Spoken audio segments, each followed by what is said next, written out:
The committee will come to order. The chair notes the presence of a quorum. Pursuant to committee rules, members of the committee may submit written opening statements for the record. I ask that members revise and extend their remarks on the bills to be considered at this markup and have those remarks included in the record. Without objection, so ordered. Without objection, the chair is authorized to declare recess of the committee at any time. Pursuant to Committee Rule 3I, the chair announces that he may postpone further proceedings today on the question of approving any measure or matter or adopting an amendment on which a recorded vote is ordered. I now recognize myself for an opening statement. We have several bills that are up for consideration today, but I want to begin with the Compact of Free Association Amendments Act of 2023 and thank the many people who have had a hand in this legislation. Ranking Member Grijalva and I attended a briefing in the SCIF earlier this year, and as we left, we decided that empowering our Indo-Pacific allies and pushing back on Chinese aggression in the region was a matter that needed to be bipartisan, and it's been just that. We came together to form the Indo-Pacific Task Force, which has been instrumental in informing our discussions, thanks to Chair Radewagen and Co-Chair Sablon's leadership. I also had the privilege of leading a bipartisan CODEL to the Indo-Pacific in August, where we heard and saw firsthand how the People's Republic of China is attempting to take control of these islands that have been critical to American national security.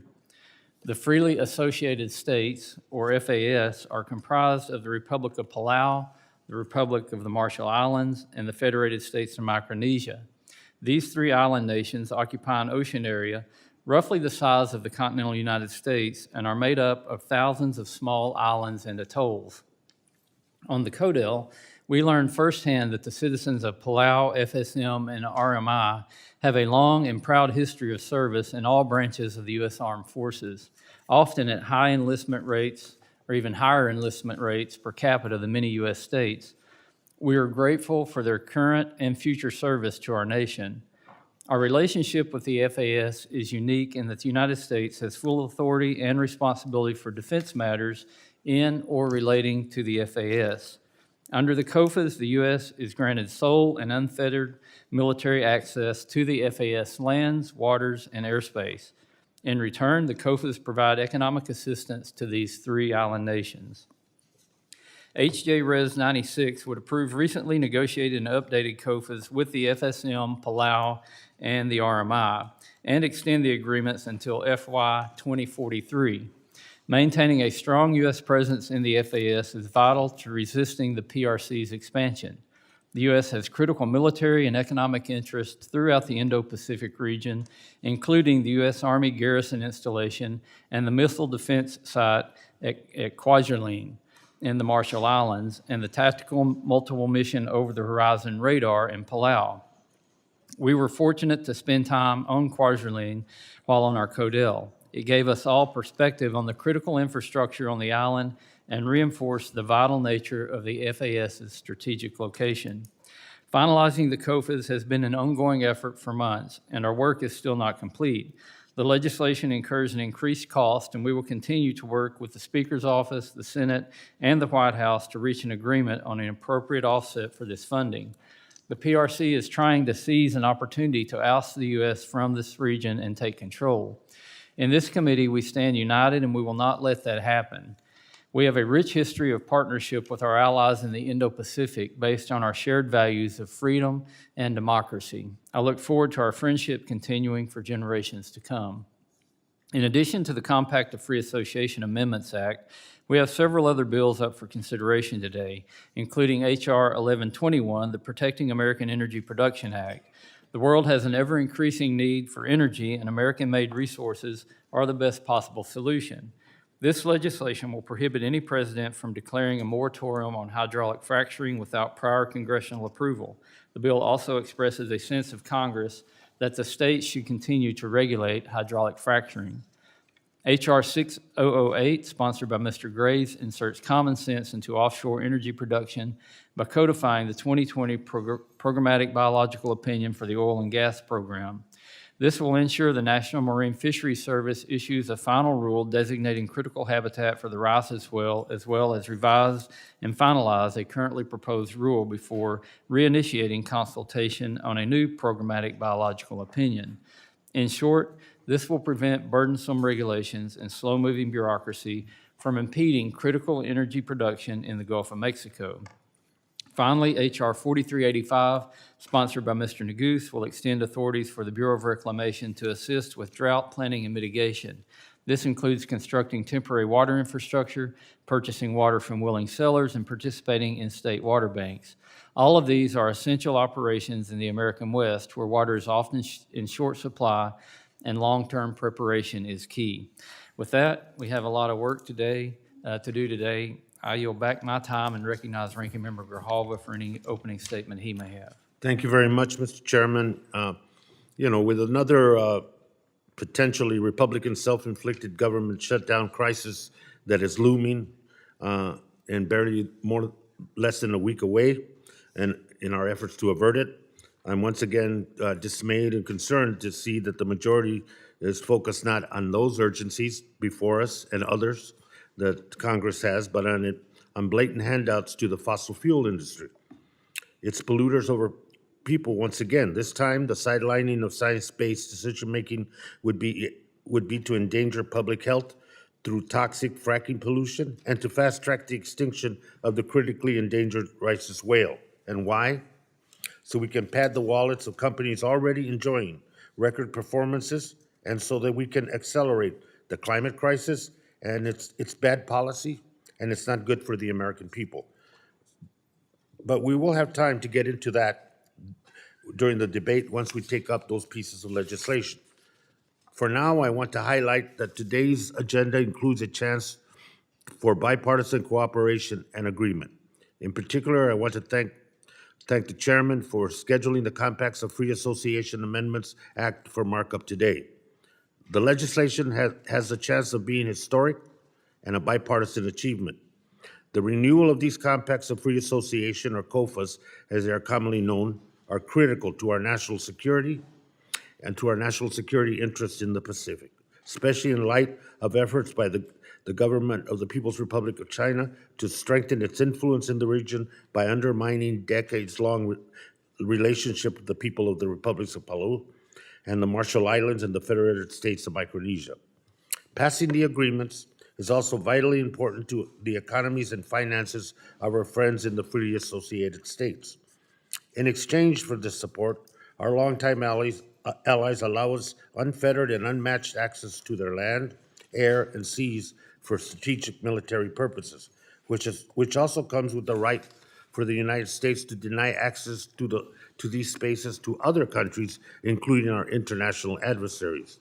These vital national security agreements expired on September 30th, and it is critically important that Congress approve them swiftly. I commend you, Mr. Chairman, for your work on this matter, which has resulted in this bipartisan legislation before us today. I also want to again thank and commend my colleagues, Representative Sablan, co-chair of the Indo-Pacific Task Force, as well as task force members Ledger Fernandez, Case, Stansberry, and Porter for their leadership and assistance in getting us to this point. Mr. Chairman, this is a very important and consequential step we are taking today in advancing the Compacts for Free Association Agreements Act. I thank you for the bipartisan work and to the task force and all the work that they produced to bring this urgency before us today. Thank you very much, and I yield back. Thank you, Ranking Member Grijalva. And we did get started a little bit late today because we had another meeting, but we will have lunch brought in. I understand it's some kind of Thanksgiving sandwich, among other things. So stick around for lunch, yeah. Pursuant to the markup notice, it is now in order to consider H.R. 1121, the Protecting American Energy Production Act. I ask unanimous consent that the Subcommittee on Energy and Mineral Resources be discharged from further consideration of the bill. Without objection, so ordered. Without objection, the bill will be considered as read and open to amendment at any point. Does any member wish to be recognized for purpose of debate on the bill? Mr. Chair. Stauber, you're recognized. Thank you, Mr. Chairman. I rise to speak in support of H.R. 1121, which I am proud to co-sponsor. Just 20 years ago, we were afraid we were nearing the end of U.S. oil and gas production. Then came hydraulic fracturing and the beginning of the shale revolution. Hydraulic fracturing brought energy security to Americans and made the United States an energy exporter for the first time just a few years ago. With hydraulic fracturing, we are increasing our economic and national security, while also increasing the economic and national security of our closest allies. However, if the Biden administration and my colleagues on the other side of the aisle had their way, we'd end hydraulic fracturing tomorrow and become completely dependent on OPEC nations like Russia, Saudi Arabia, and Venezuela. Yet, for every barrel of oil that we export, we're displacing a dirtier barrel of oil produced by these adversarial nations. And thanks to hydraulic fracturing, our energy supply continues to get cleaner. It's really unfortunate that many of my colleagues won't recognize the impact that energy security and energy independence has on our country, thanks to technology and developments like hydraulic fracking. They have brought the United States energy independence and energy security. So let's preserve our energy security and continue our energy progress and support this legislation. And Mr. Chair, it was a couple months ago, I was down in Texas, and I was on a platform and watching the fracking happen. And outside that platform was, tubes of steel. And I asked where that steel came from. United States steel. Made in the United States from Mintac Mine in northeastern Minnesota. So mining touches not only northeastern Minnesota, but our national energy security all the way down to Texas. That's the steel that was made for the fracturing was mined by the miners in northeastern Minnesota out of Mintac Mine from U.S. Steel. And I was very proud to see that, and I was proud to take part of that conversation. Mr. Chair, I yield back. Gentleman yields back. Mr. Huffman, you're recognized.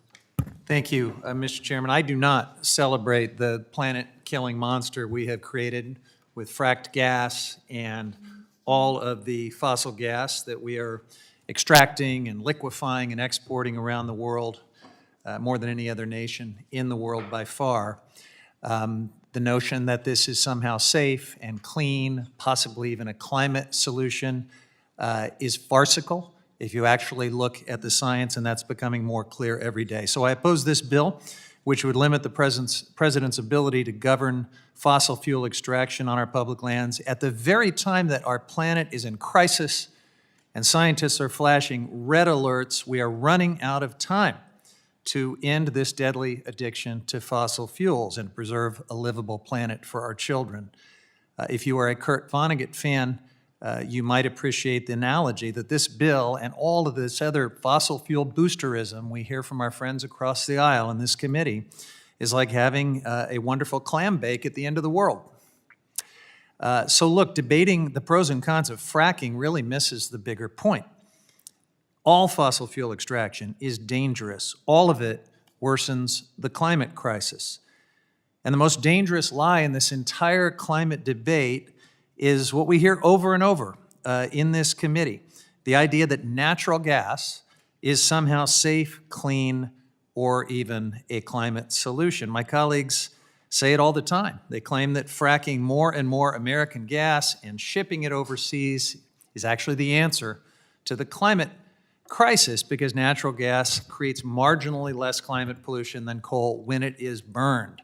These talking points come straight from the fossil fuel industry, which, by the way, borrowed the strategy from big tobacco when they figured out that a clever response to lung cancer was to suggest that people use filtered cigarettes.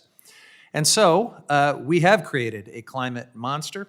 The U.S. leads the world in LNG exports, and we are rushing to build more and more export terminals and make this monster even worse. Now, the bad news for the proponents of all of this is that scientists actually have figured out that LNG, especially when it is exported, is actually worse for the climate than coal. That's right. Despite all of the greenwashing that you hear regularly in this debate, LNG exports are worse for the planet than coal. If all the proposed natural gas terminals come to fruition, experts say they would create an extra 3.2 billion tons of greenhouse gas emissions every year. That's as much, almost as much, as the entire European Union emits in 1 year. That's right, the extra LNG exports that my friends across the aisle are pushing from America will exceed the entire EU climate footprint. LNG is not a climate solution. You are proposing a clam bake at the end of the world, folks. So I would like to submit to the record a study that shows American natural gas exports will have far more dire consequences for the planet than coal. It's because natural gas is mostly methane. When it reaches the atmosphere, that gives it a 100 times worse impact than carbon dioxide over 20 years.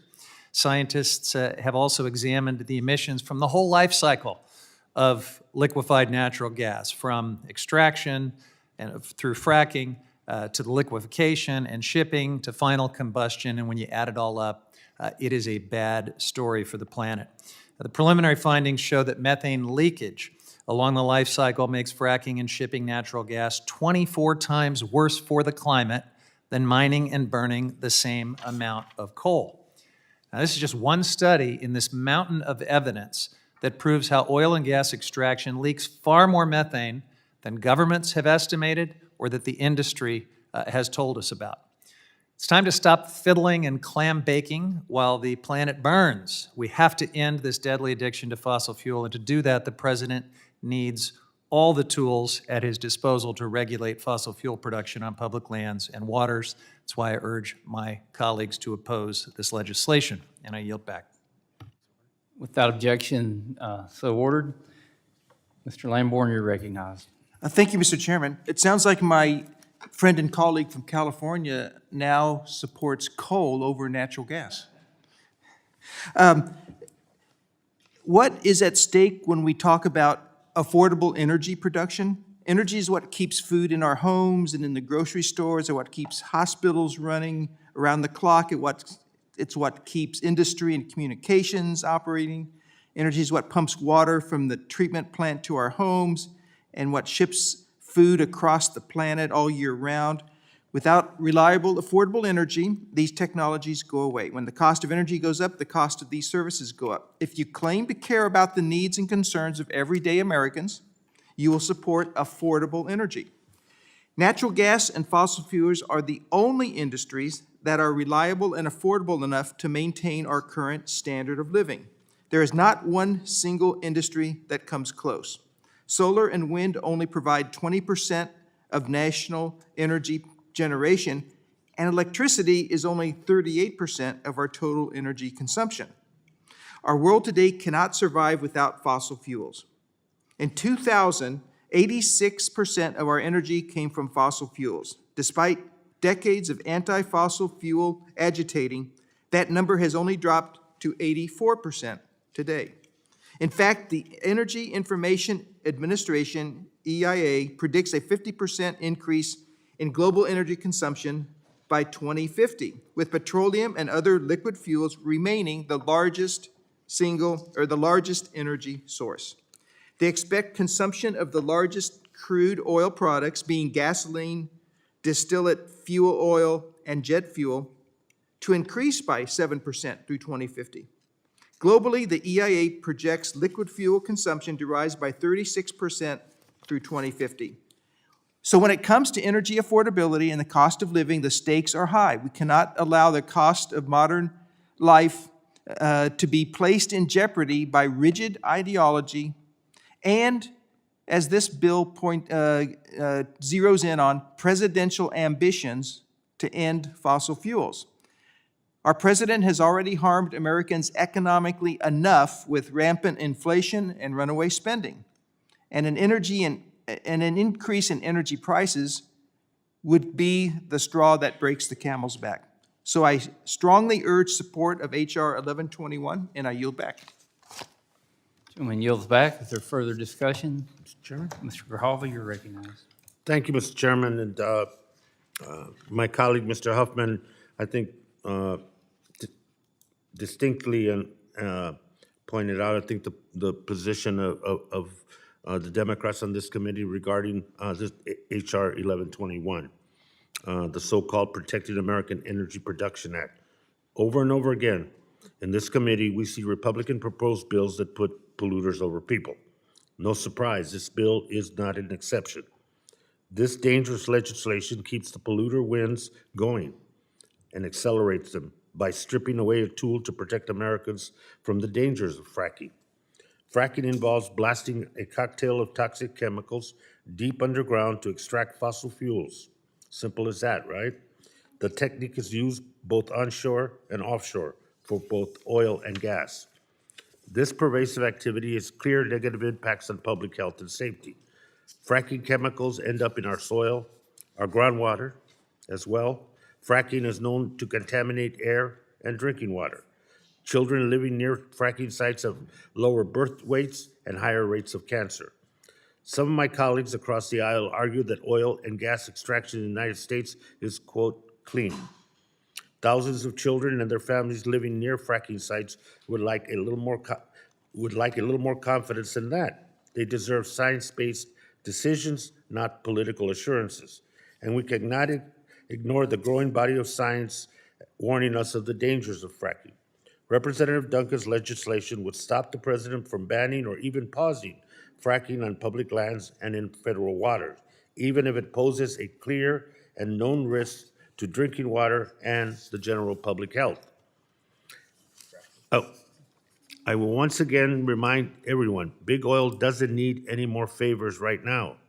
The president should have the full range of tools to protect the American people, especially when it comes to our public lands and resources. I think the issue of denialism around the issue of climate is something that needs to be confronted.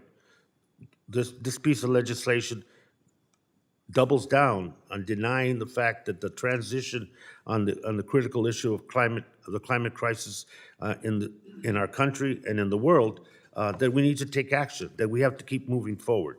This takes us back. This increases the dependency on fossil fuels for our energy and does nothing to move us in the transition that we all know has to be done. And the less we work toward that transition, the more the urgency becomes and the more painful it is going to be when we get to that point. This takes us a step back. This not only slows the transition, but in many cases effectively stops that. And with that, Mr. Chairman, I yield back. Gentleman yields back. Is there further discussion? Mr. Graves, you're recognized.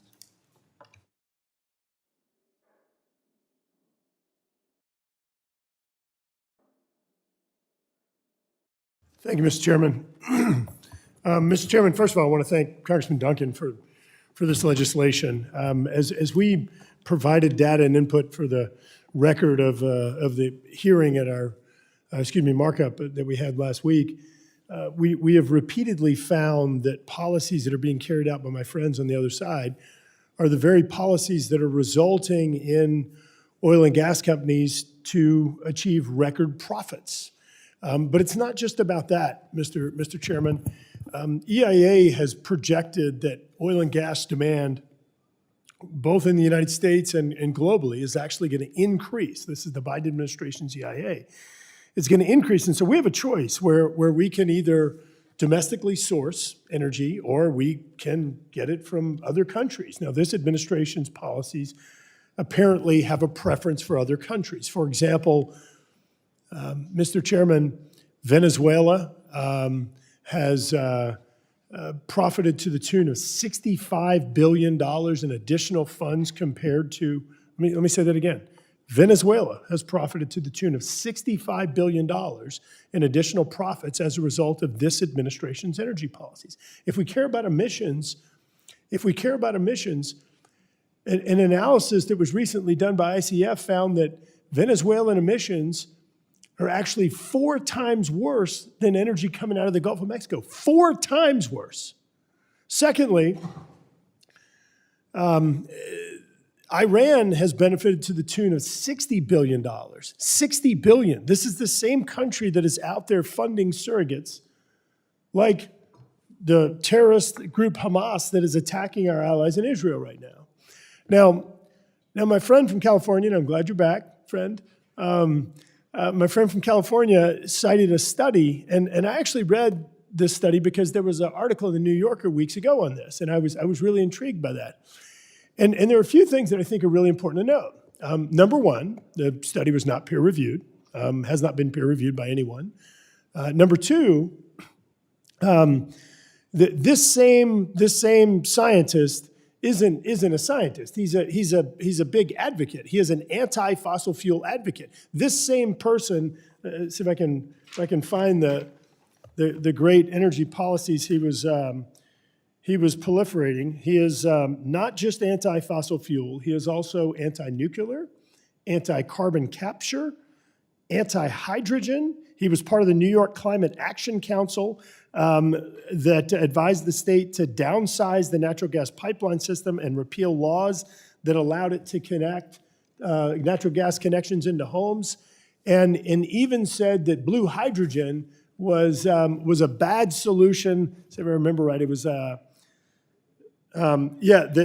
blue hydrogen was a bad solution, and it was 20% worse than coal and natural gas. And so this is a person apparently wants to walk everywhere, I guess, as opposed to be able to drive and fly and things along those lines. These aren't rational approaches. Now, lastly, if I can find my paper, lastly, there was an article on this that I have no idea where I put it.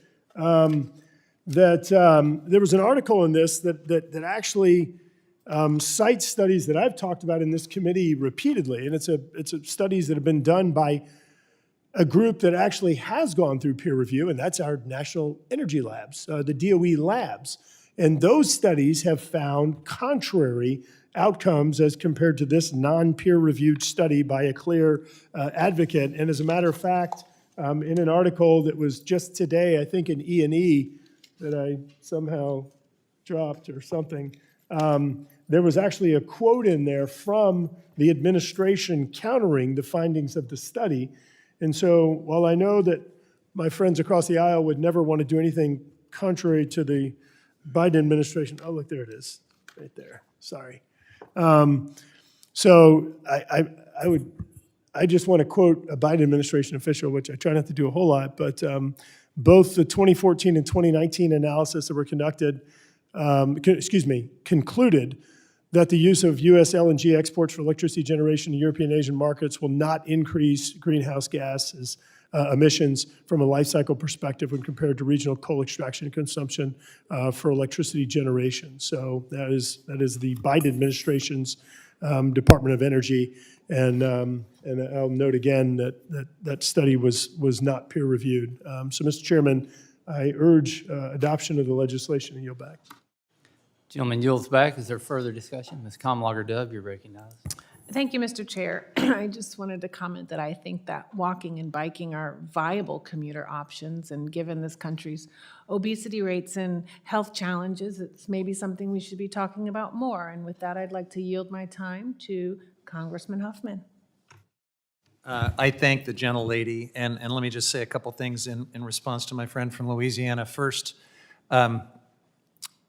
if the scientist in question is helping put the lie to the joke of carbon capture and sequestration, which is really enhanced oil recovery, or blue hydrogen, which is really another fossil fuel facade, sounds to me like he's a pretty credible guy. But look, I love the fact that some of my friends across the aisle are, I guess today, interested in the scientific rigor of peer review. It's refreshing, because we've just spent, recent years hearing about ivermectin as a cure for COVID and all kinds of other things.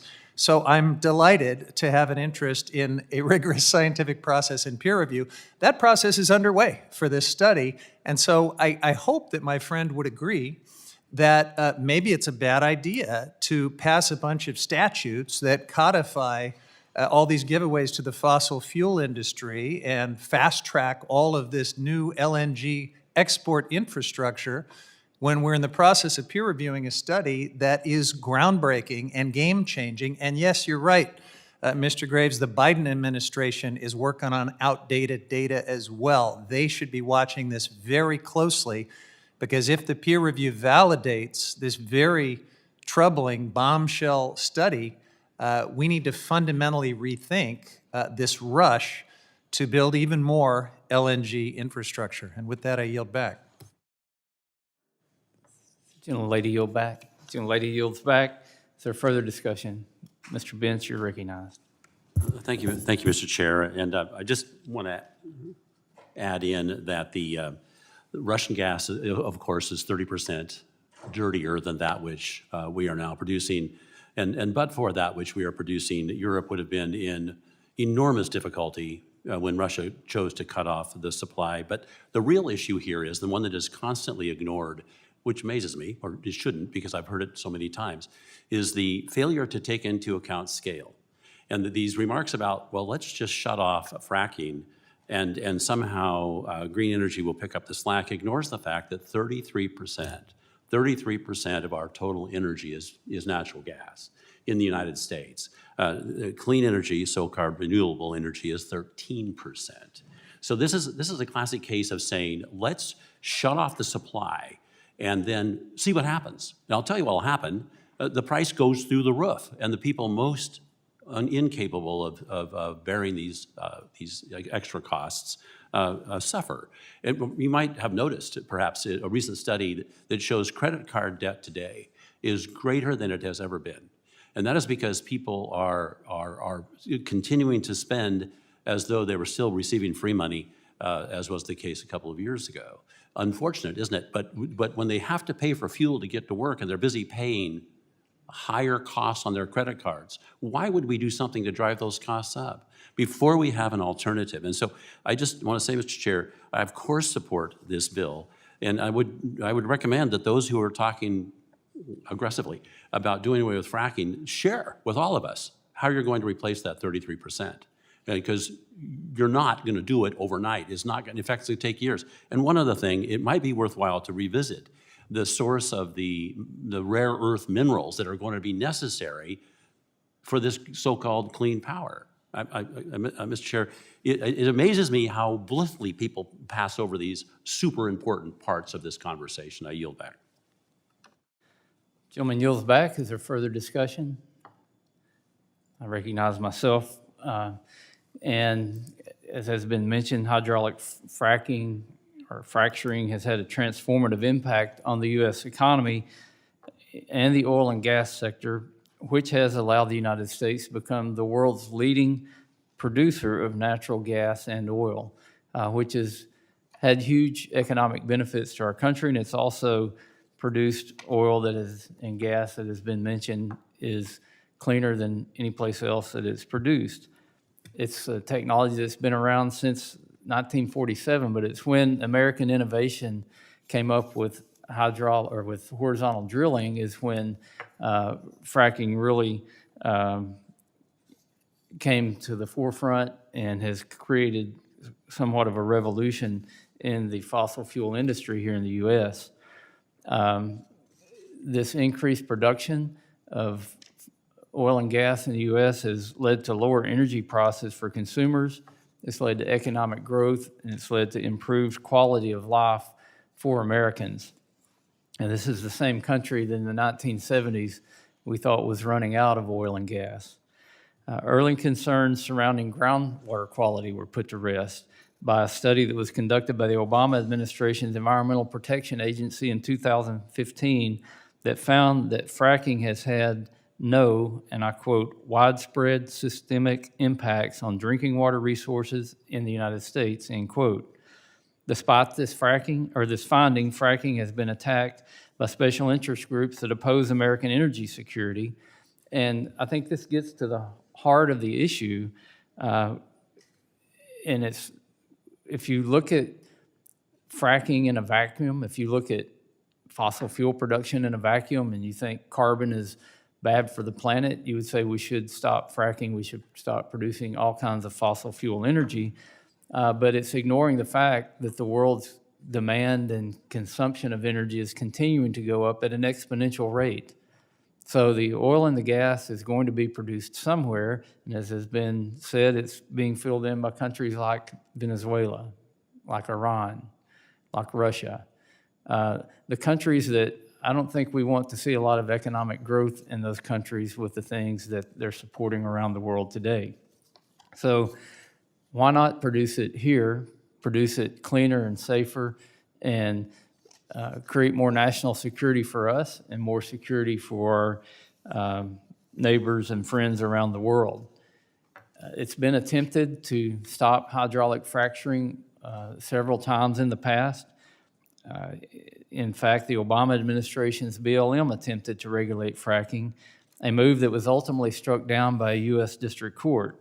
In the ruling, the court expressed that, I quote, "Regulation of an activity must be by congressional authority, not administrative fiat," end quote. And it went on to say, quote, "Congress has not delegated to the Department of Interior the authority to regulate hydraulic fracturing, and the BLM's effort to do so through the fracking rule is in excess of its statutory authority and contrary to law," end quote. And then on the campaign trail, candidate Joe Biden seemingly supported instituting a fracking ban when, in response to a question on whether he would allow fracking to continue, he said, quote, "No, we would work it out. We would make sure it's eliminated," end quote. After realizing that his stance was widely unpopular, Biden walked back his remarks by claiming that he only supported banning new oil and gas permitting on public lands and waters.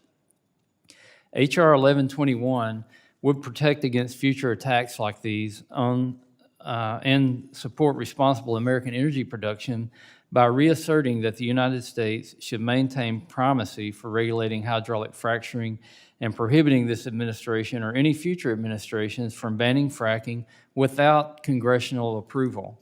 I ask my colleagues to support the legislation offered by Representative Duncan, and I yield back. Is there any further discussion?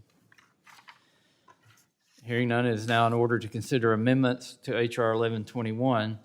I recognize the gentlewoman from California, Ms. Comlager Dove, for the purpose of offering her amendment designated Comlager Dove number 1.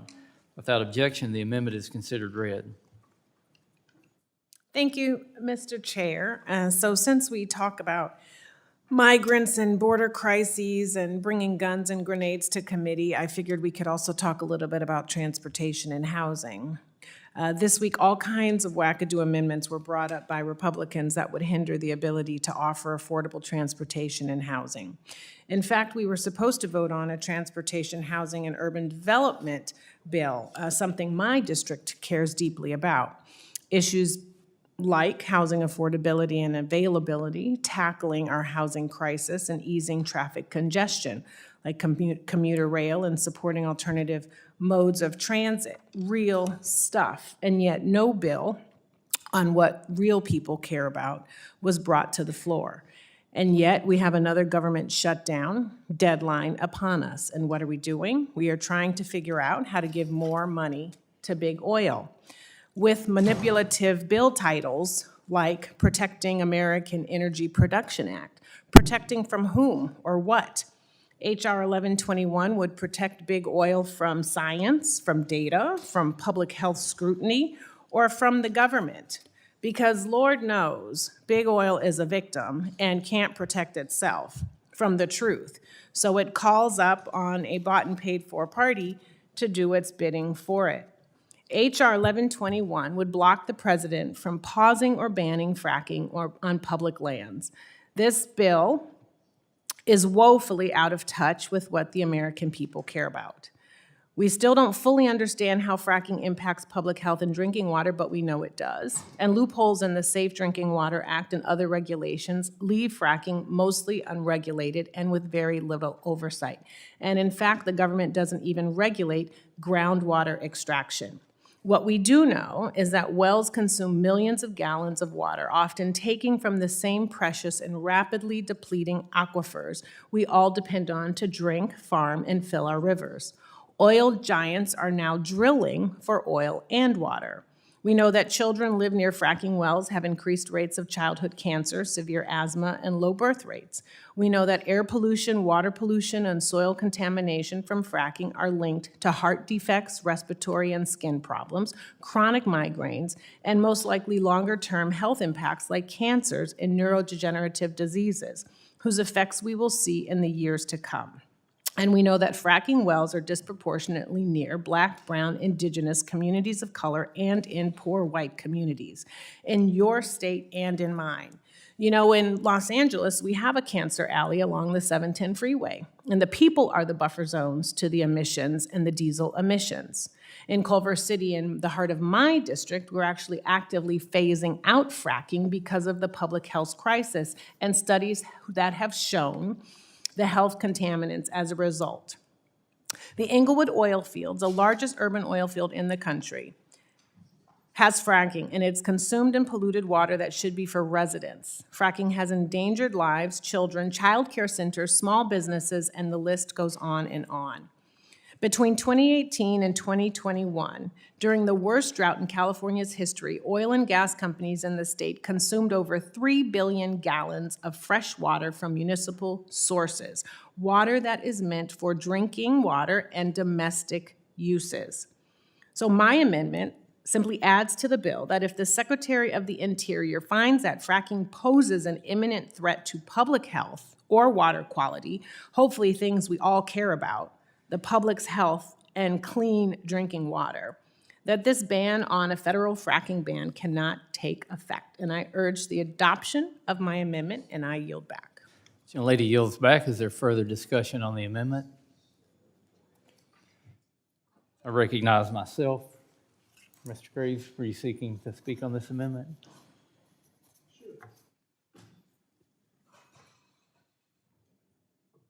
You're recognized. Thank you, Mr. Chairman. Mr. Chairman, look, I think we've talked about the challenges and just really, I think, the false narrative that's been established by opponents of the legislation. We've undermined the quote scientific studies that they're citing, in which we know that these are in effect really just advocacy reports. I want to make note again, this is Department of Energy, which is a federal agency under the Biden administration. And this is a January 2021 report, which I'll just make note that Biden was president. And so a few noteworthy sections out of the executive summary.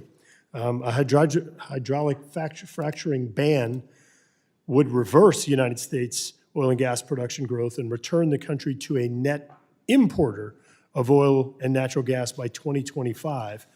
And so what this would do, as we've discussed extensively in this committee, because we have some of the cleanest barrels or carbon intensity in the world, in the Gulf of Mexico, this would result in actually higher emissions, not lower. And again, I understand my friends may not agree, but I'm just making note, this is the Department of Energy report from the Biden administration. Next, there are a few other noteworthy things in here, and I understand that sometimes just based upon trends that I've seen, that under Democrat administrations and Democrat policies, that, quote, big oil makes more profits, makes more money. And so I don't know if there's some special relationship with my friends and those companies, but I do know that we all represent people. We represent consumers and people that are adversely impacted by bad policy. So I want to read two other paragraphs out of here. The broader economic impact of the hydraulic fracturing ban would be substantial. Compared to a world with hydraulic fracturing in 2025, the U.S. economy would have 7.7 million fewer jobs. Let me say that again, 7.7 million fewer jobs, 1.1 trillion less gross domestic product, and $950 billion in lower labor income. A hydraulic fracturing ban would result in increases in energy cost for electricity, motor fuels, and natural gas, I want to remind my friends, costs are already up about 40% since this administration. Further, it would burden American families, small businesses, hospitals, manufacturers, and would have negative impacts on virtually all other sectors of the economy and would inevitably stunt the post-pandemic economic recovery. So having a drastic impact on American families. And then I know my friends share my concern about the environment. And so I just want to make note under the Biden administration's Department of Energy study that says in the first year of the ban, the country would see a year-over-year increase in carbon dioxide, nitrogen oxides, and sulfur dioxide emissions, with these emissions rising 16%, 17%, and 62% respectively. This outcome undermines the considerable progress the United States power generation sector has made in cutting emissions by 30%, 76%, and 91% respectively for CO2, NOx, and SOx during the 2005 to 2019 time period. So, Mr. Chairman, I can't emphasize enough how some of the efforts by my friends across the aisle will further harm the American public and American families that we're here to represent, both economically and potentially even put them out of a job. And the other is, for those people here that care about the environment, again, Biden administration's analysis indicates that this would result in higher emissions, not lower. Now, I know, Jim from State Farm says that emissions are going to be different, but I believe that this study may have more merit. So I yield back. The gentleman requests to submit that DOE report to the record. Mr. Chairman, I ask unanimous consent to include for the record economic and national security impacts under hydraulic fracturing ban report to the President from the United States Department of Energy dated January 2021. Without objection, Mr. Chairman? Chair now recognizes Mr. Grijalva. Thank you, Mr. Chairman. I strongly support my colleague's amendment. All across this nation, Black, brown, indigenous, and poor communities are overburdened with pollution. The entire environmental justice movement grew out of fighting the disproportionate siting of toxic projects in these communities. Some Republicans on this very committee have claimed that fossil fuel projects, including fracking, actually improve public health. But we know that fracking hurts communities. There is mounting evidence that living near a fracked well increases childhood rates of certain cancers and asthma, and that it pollutes the air and water, among other impacts that we're still discovering. Any one of these impacts to health, to clean air, to clean water should be unacceptable to all of us. My colleague's amendment adds to the legislation that the President can still have the option of a moratorium on fracking if there is an imminent danger to public health or water quality. We should all be able to agree that public health and water quality are worth protecting and support the amendment. The communities that we're talking about, environmental justice community, frontline communities, represent approximately 40 million of our Americans, 40 million of our neighbors, 40 million of our relatives, 40 million of fellow human beings, many of them, the 40% being children. And not to prioritize this amendment, that at the very minimum, a bad piece of legislation says there needs to be a trigger that protects these communities and a mechanism by which we don't keep repeating history over and over again. And that history is that there's collateral damage to these projects. There's collateral damage to the total dependency that is being promoted by this legislation on fossil fuel as our only source of energy. And that collateral damage are human beings, public health, and the air quality and water quality of our communities. I'd urge a support of this amendment. It is logical and provides, like I said, at the very minimum, for communities that have already bore the burden, an option and a protection. I yield back. Gentleman yields back. Is there further discussion on the amendment? I recognize myself. I, just as a ranking member, strongly supports this amendment. I strongly oppose this amendment because it's an anti-American energy amendment. It's not going to change the amount of fossil fuels that are being consumed around the world. It's just going to change the amount that are being produced here in the United States.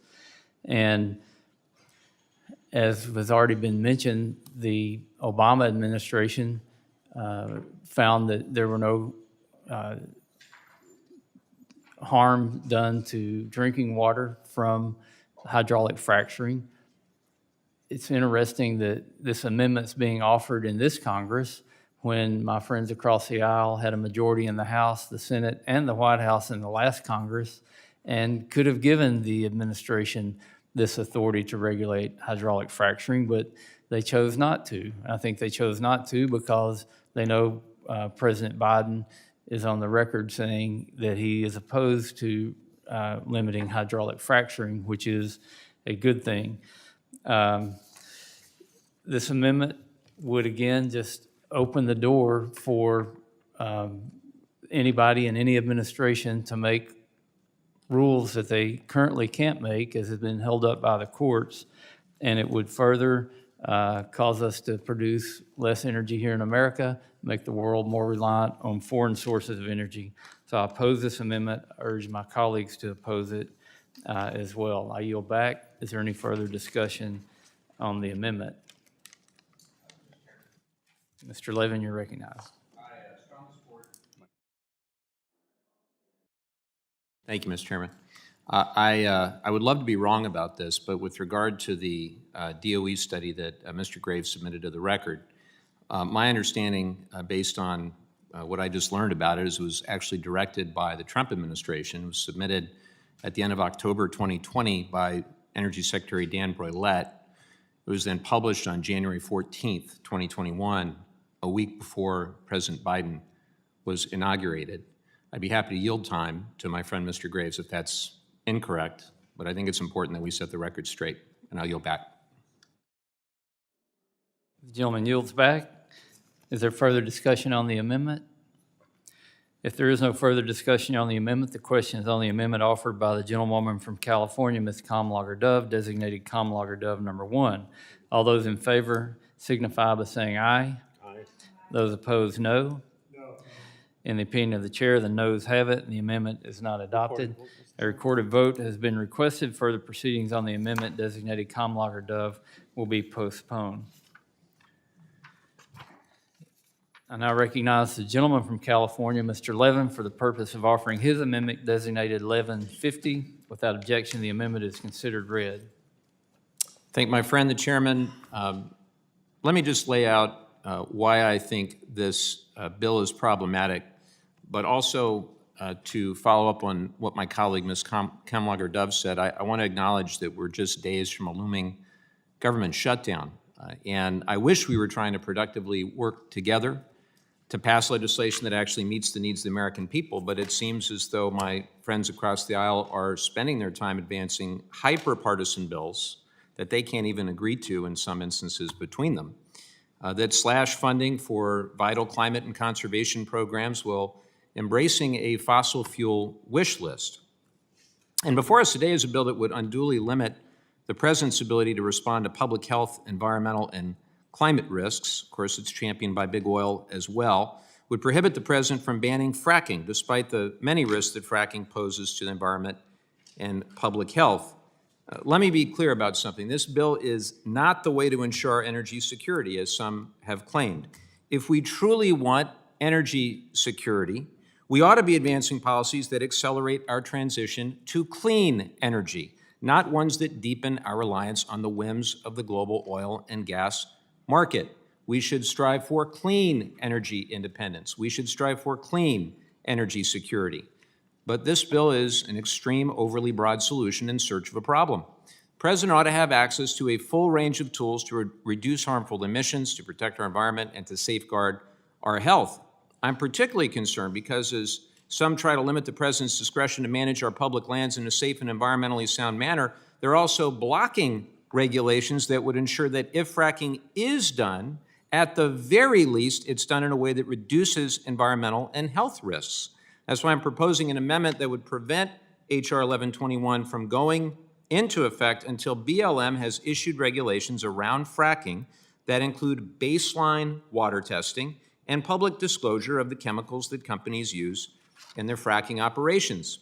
Baseline water testing will ensure transparency for communities near fracking operations by helping them understand exactly how clean their water is before operations commence, so that if water appears contaminated in the future, they can test it and they can compare the results to the baseline. Pretty simple. Disclosure of the chemicals used to frack will help illuminate exactly what toxins are being used, exactly what toxins our communities are being exposed to. There is a growing body of evidence that illustrates that fracking creates vast amounts of wastewater, emits methane, and releases toxic pollutants such as the potent carcinogens benzene and formaldehyde into the air. Not to mention it uses a significant amount of water, nearly 1.3 trillion gallons nationwide since 2011, which is especially problematic since the burning of the very fossil fuels that fracking eases the extraction of causes climate change, which is straining and threatening freshwater resources. Further, fracking fluid contains chemical additives like methanol and ethylene glycol that are considered harmful to human health. A 2016 EPA study showed there are impacts to drinking water under some circumstances, and other studies have reported associations between residential proximity to fracking operations and increased adverse pregnancy outcomes, cancer incidence, hospitalizations, respiratory disease, skin rashes, heart problems, mental health problems, and asthma. Not so fun. And our understanding of these risks continues to grow. It is an environmental justice issue as well. In the U.S., pregnant women, children, indigenous people, communities of color, and low-income communities disproportionately bear the negative impacts of fracking. And we just can't allow this to continue unabated, especially if we remove a tool from the president's toolbox, as this bill would do. You know, the fossil fuel industry has opposed regulations on fracking at all. They say they're too costly. They say they're duplicative, unnecessary, despite the facts that big oil is reaping record profits and that there's mounting evidence of the negative health impacts of fracking. But today, as we consider this unduly broad fracking legislation, I hope that my friends across the aisle, I mean this sincerely, can come around to see that we at the very least need regulations in place to protect the health of our environment and our communities. Otherwise, we risk unleashing the unfettered pollution of air and water while badly harming community health. So I urge my colleagues to support this amendment, which will ensure at the very least we have the proper environmental and public health protections in place before any piece of this agenda goes into effect. With that, Chairman Westerman, I'll yield back. Gentleman yields back. Is there further discussion on the amendment? Mr. Graves, you're recognized. I briefly just want to cite, I want to apologize to my friend. You're correct on study. This was January 2021. This was prepared by the previous administration. I apologize. I had two different ones I was looking at, and you are correct on that. And it is in the record in full, which demonstrates that. So I apologize and thank you for the correction there. I do want to reaffirm the data still says what it says. And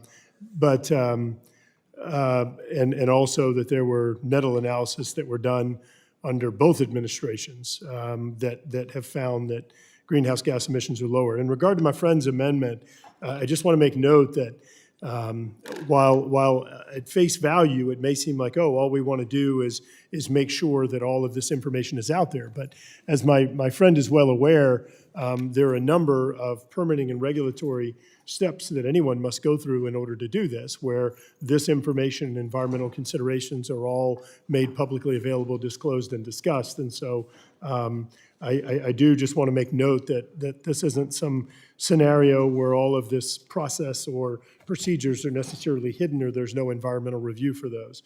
So I do view this amendment as being unnecessary and yield back. Gentleman yields back. Is there further discussion?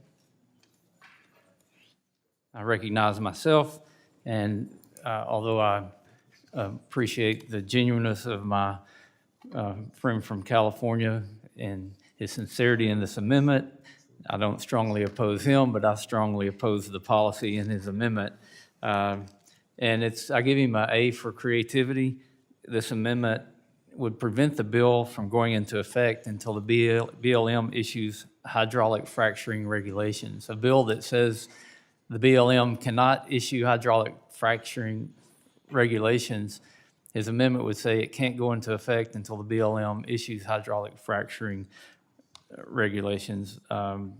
Again, one of the main purposes of the bill is to express that hydraulic fracturing should be regulated by the states, not the BLM. This amendment runs into the same problem as the previous amendment by Ms. Comlager-Dove, that the courts have already been clear that the Department of Interior does not have the authority to regulate hydraulic fracturing. The states do, and they're doing a great job of it. This amendment would be duplicative, as it would require public disclosure of chemicals used in hydraulic fracturing. But every major oil and gas producing state already requires chemical disclosure reporting to Frac Focus, which is the National Hydraulic Fracturing Chemical Registry.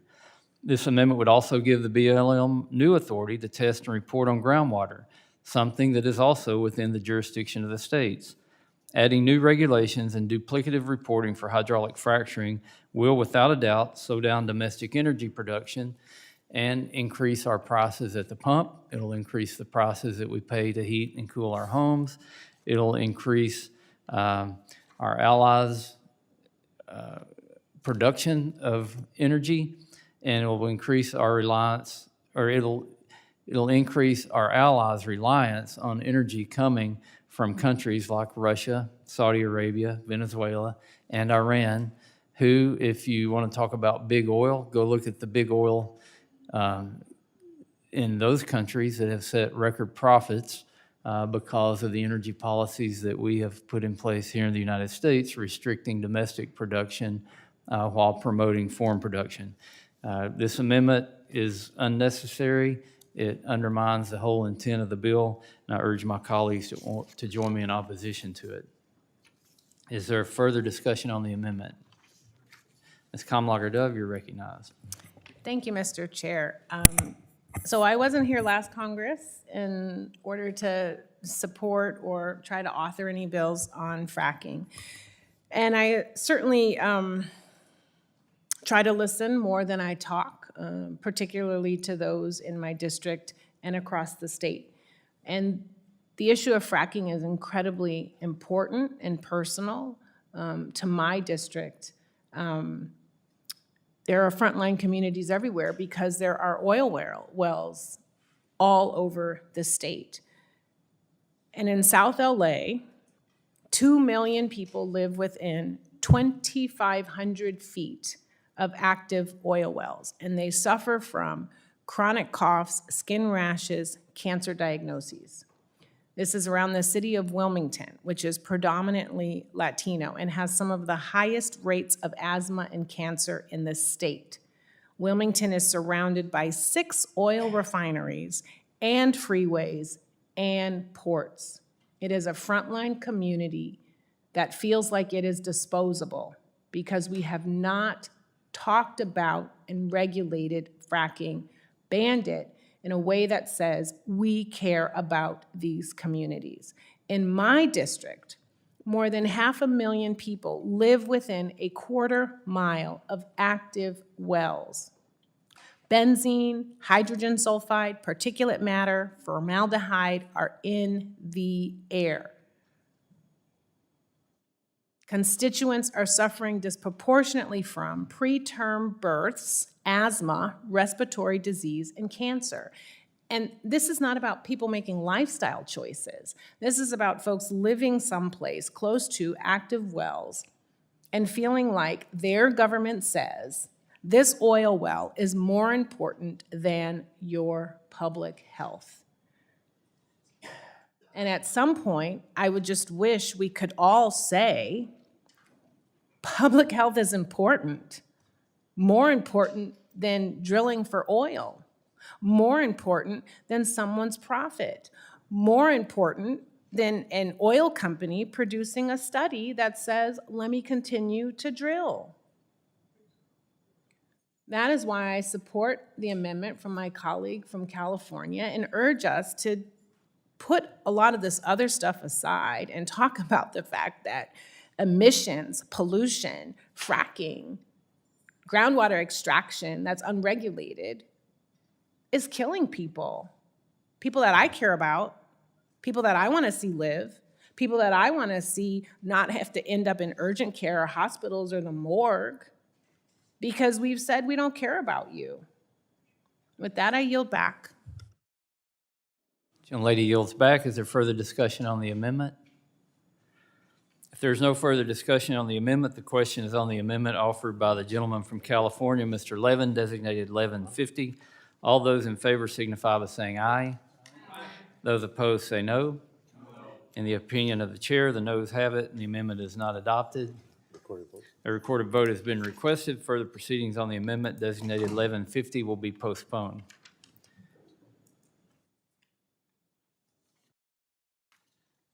Pursuant to the markup notice, it is now in order to consider H.R.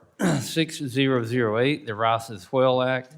Without objection, the bill will be considered as read and open to amendment at any point. Does any member wish to be recognized for purposes of debate on the bill?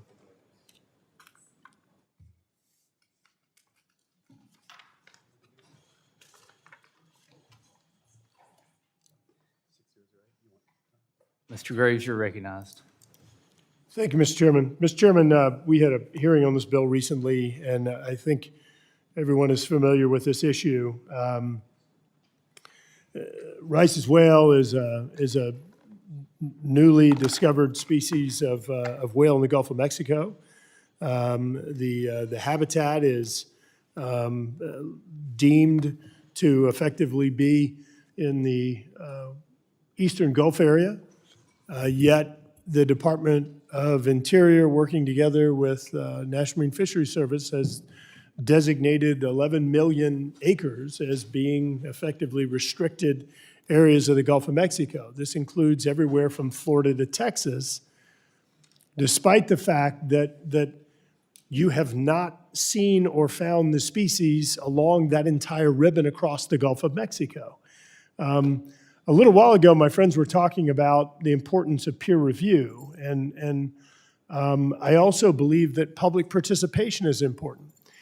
And what was done in this case is this was done as part of a sue and settle. These are extreme environmental groups that, radical environmental groups that got together with their buddies at National Marine Fisheries Service and Department of Interior and filed a lawsuit and then agreed upon a settlement action without any public participation. As we heard at the hearing, the restrictions or limitations are actually disparate from the findings of acoustic monitors and other analysis, yet they're doing 11 million acres of restrictions. Now,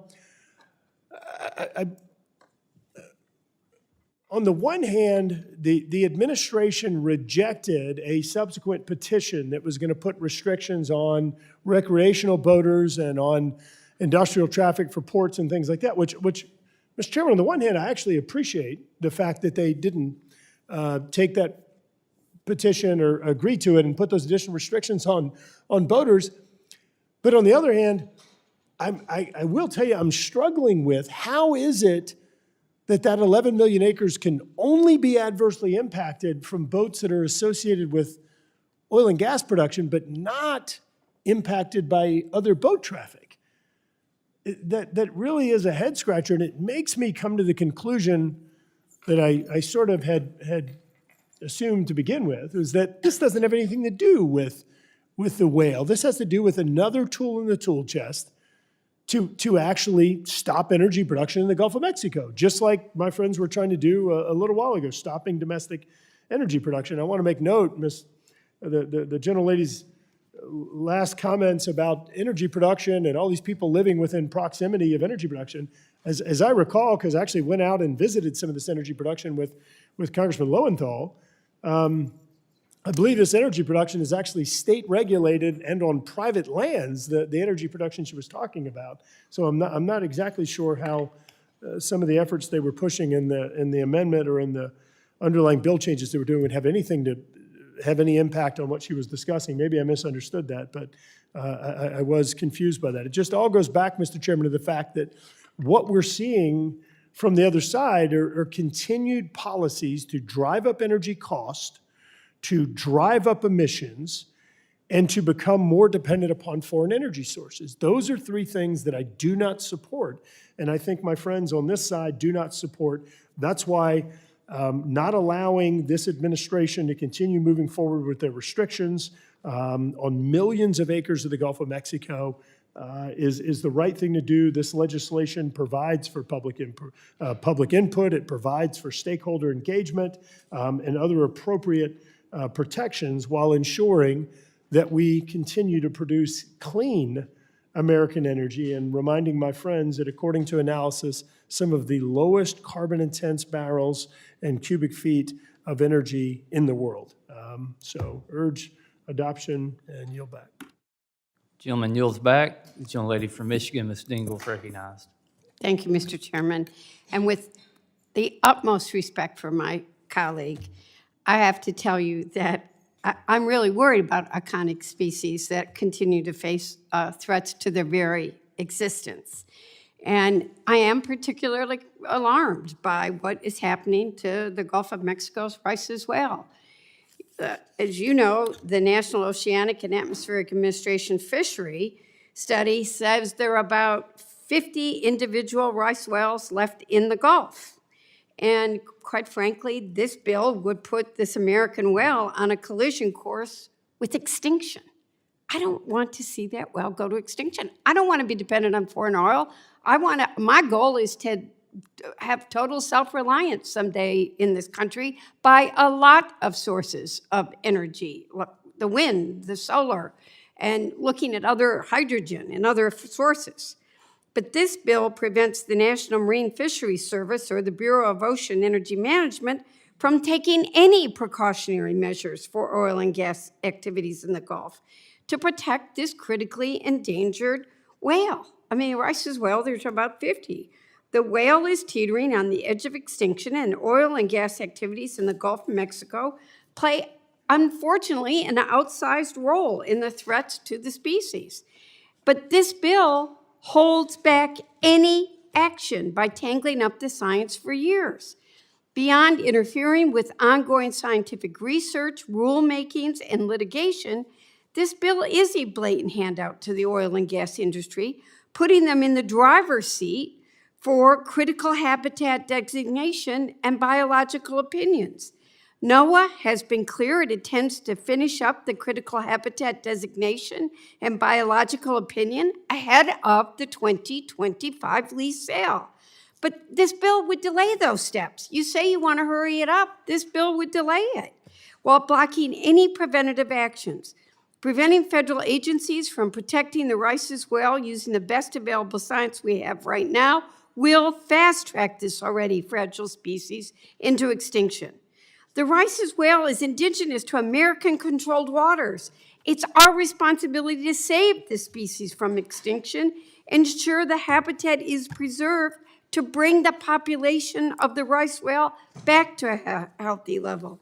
I have a great deal of respect for my colleague, but I think this is misguided legislation and that this bill will nearly guarantee the extinction of America's rice's whale.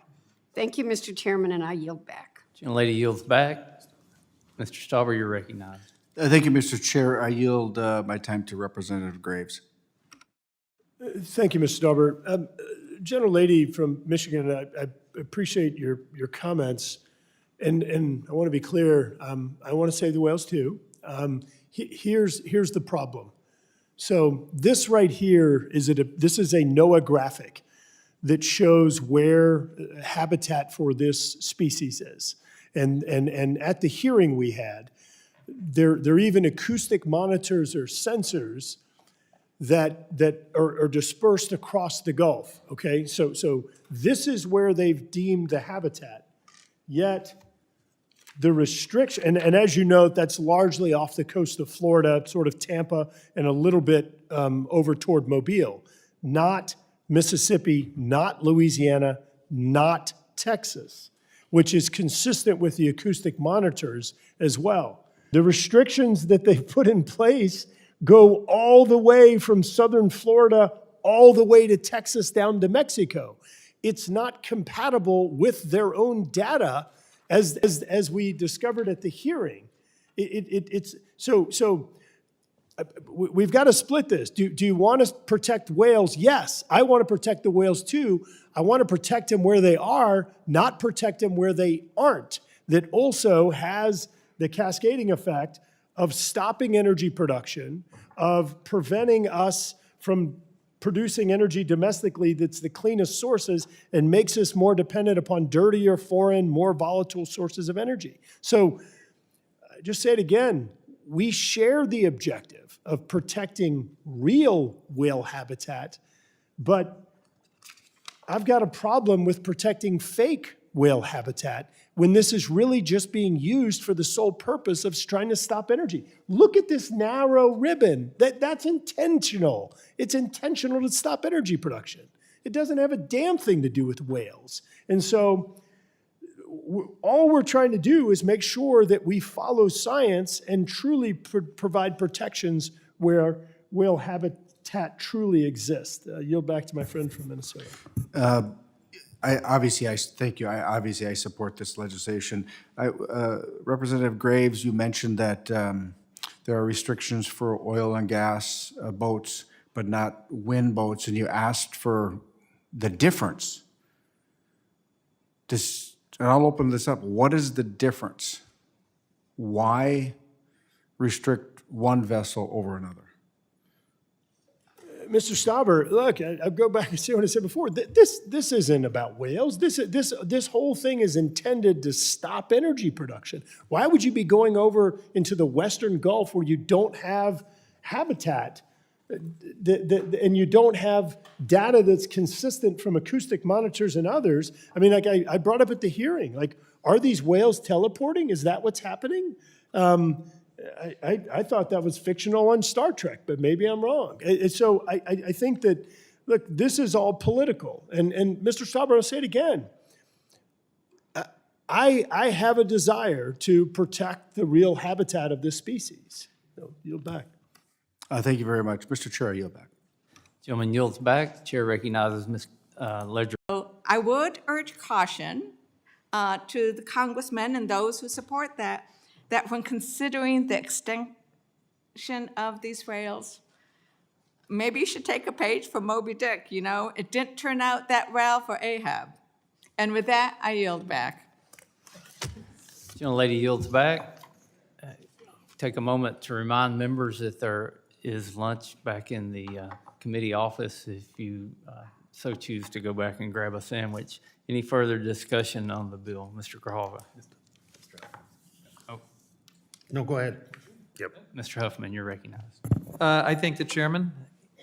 So we're back talking about Team Extreme's extinction agenda again today, 9 days away from a possible government shutdown with no solution in sight from the House majority, but we're back to one of our friends across the aisle's favorite endangered species storylines, and these stories always seem to go the same way. The villain is usually the endangered species itself, for getting in the way of some industry, or often the radical environmentalists who are trying to save it. And invariably, the hero in these stories is a polluting industry. Some facts about this one. Others have mentioned the fact that the Rice's whale is critically endangered. 51 individuals left. They live exclusively in the Gulf of Mexico, and exclusively means you will not find this whale anywhere else on the planet, no other part of the world's ocean. So if this species were to go extinct, the blame would rest squarely on the United States. I wish that we could all at least agree that extinction is a bad thing. I would prefer to spend my time actively fighting against it, but sadly, it appears that if you asked most of our friends across the aisle to choose between the remaining 51 individual Rice's whales that are critically endangered and supporting the further padding of the record profits that we're seeing from their friends in the oil and gas industry, they would choose the industry. It would just be, the extinction of this whale would just be the cost of doing business. H.R. 6008 would block any precautionary measures for oil and gas operations while federal agencies basically go on a treadmill, conduct a whole bunch of studies to better protect the few remaining Rice's whales, and the industry gets a special seat at the table to pick these studies apart and make sure that that treadmill is infinite. Now, we know without a doubt that oil and gas activities do significantly impact this species because it's estimated that the Deepwater Horizon spill wiped out 22% of the Rice's whale population. And ongoing and future oil and gas activities imminently threaten this species. One more environmental catastrophe at even a fraction of the BP Horizon spill would be the end of the Rice's whale. Will the gentleman yield? No, I'm not quite done. If I have extra time, I'm happy to do it. So look, I said that the oil and gas industry has a seat at the table under this bill. That's actually not fair. This bill gives oil and gas stakeholders more of a throne at the table in the rulemaking process for designating critical habitat, for revising biological opinions. And folks, if you haven't figured it out yet, big oil is not objective on these things. When it comes to the fate of a critically endangered whale that is inconvenient for their drill baby drill agenda, they're not even credible. So look, decisions on managing endangered species have to be based on best available scientific and commercial data, not oil and gas profits, not extreme MAGA fear-mongering about energy independence, especially when we're sitting here at a time of record oil and gas production, record exports, and record profits. So, look, I've listened to the majority's concerns about data quality and availability, documenting Rice's whales, habitat range, and all of that. I have two amendments to this bill to address this issue. One amendment will insert conservation measures into the bill, including provisions to generate funding that could support additional research on Rice's whales habitat, and the other would prohibit the issuance of incidental take assessments for the oil and gas industry until NOAA finalizes the biological opinion and critical habitat rule for this critically endangered whale. If we're going to ignore the current science to proceed with a lease sale as if the Rice's whale isn't threatened, at least we could hold off allowing harassment permits until the science-based standards are complete. So that's what my amendments are all about. And with that, I yield back. Gentleman yields back. Is there further discussion? Mr. Verhalva, you're recognized. Thank you very much, Mr. Chairman.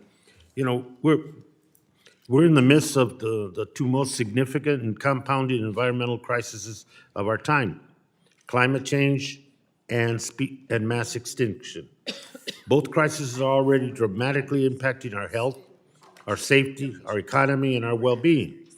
And as long as the majority keeps doing nothing, or at worst, taking us backwards, the impacts will only get worse and more severe. The majority continues to advance anti-science, anti-conservation bills, like this one before us today, that protect polluter profits while putting our most important and imperiled species and our future in harm's way. This legislation goes above and beyond to allow oil and gas interests to shape lease sales, environmental regulations, and species protections in the Gulf of Mexico. The legislation limits the authority of expert agencies to make science-based decisions, burdens agencies with additional unnecessary standards, and gives big oil special access to the interagency consultation process. The hypocrisy is blatant. If we were discussing renewable energy, my colleagues on the other side would want to comb through every social media conspiracy theory before any development takes place. But because we're talking about oil and gas development, it seems as though outdated, incomplete data is more than enough. This legislation would force offshore drilling decisions to be made using the Trump administration's flawed biological opinion. The opinion violated the Endangered Species Act by ignoring the dangers of oil spill to Rice's whales, even after Deepwater Horizon oil spill decimated that population. At this point, only 51 Rice's whales exist.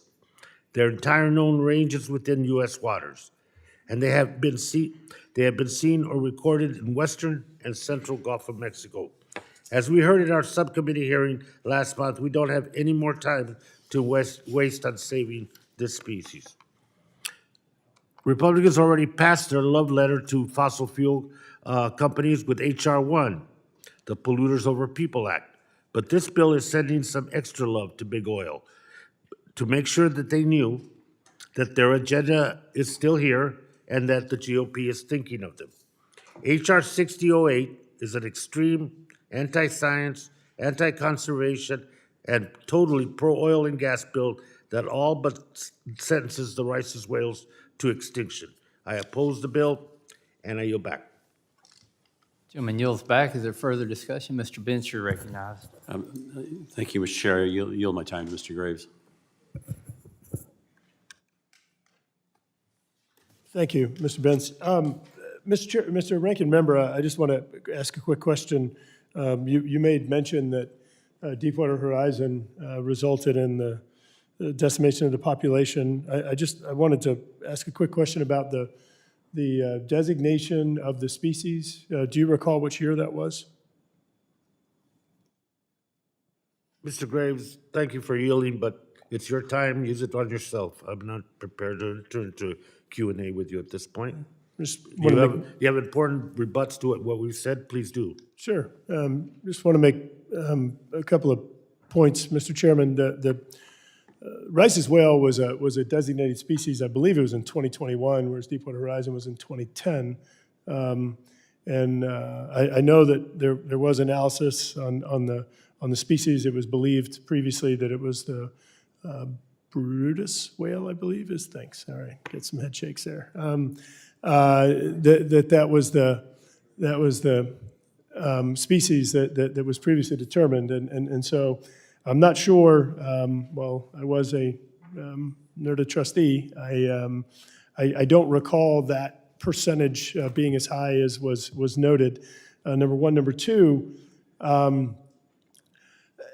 the hearing that we had a few weeks ago, we had a scientist who was there, and I want to go through and read. We're talking about science, we're talking about habitat. One of the comments that was made by Dr.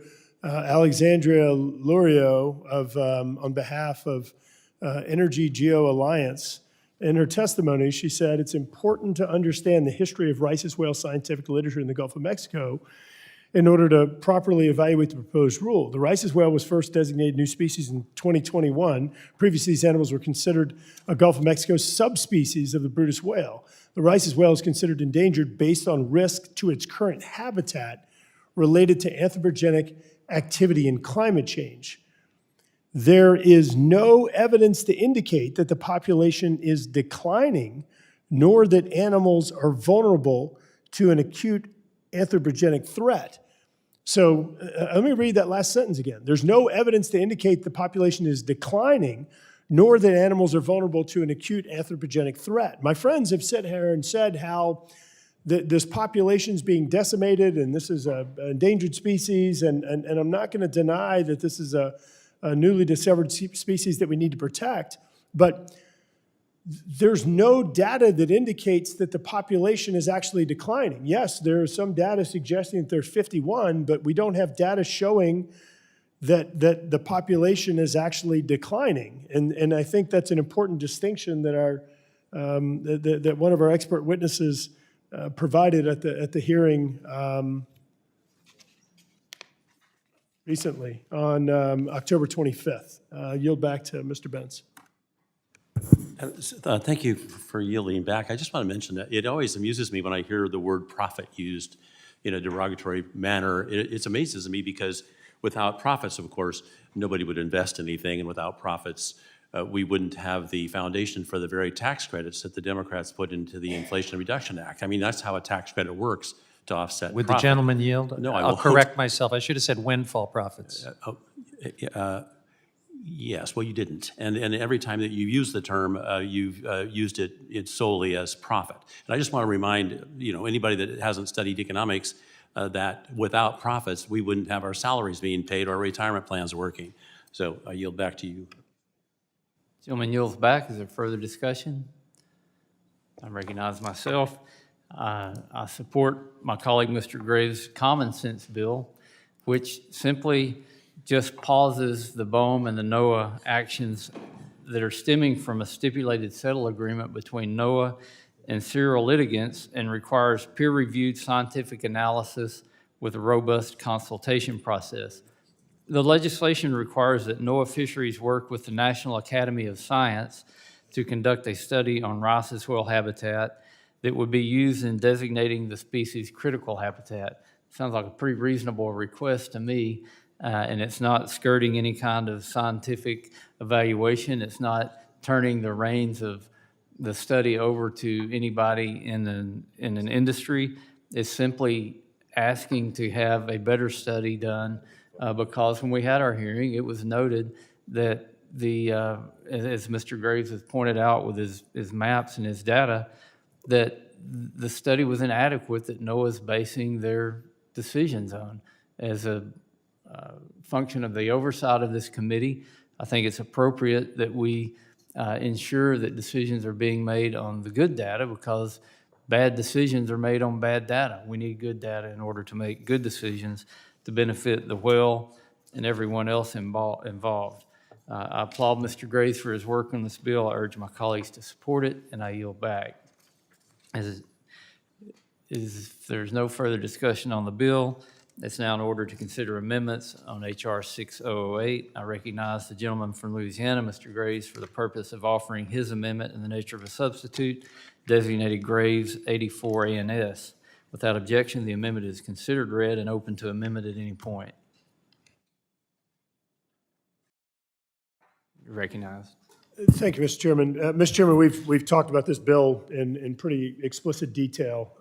As you noted, what this does is it takes a biological opinion that was previously developed, and it would allow for that biological opinion to serve as the biological opinion that we operate under until a final rule is designated, a final rule designating critical habitat for the Rice's whale that would incorporate a study that is done by the National Academies.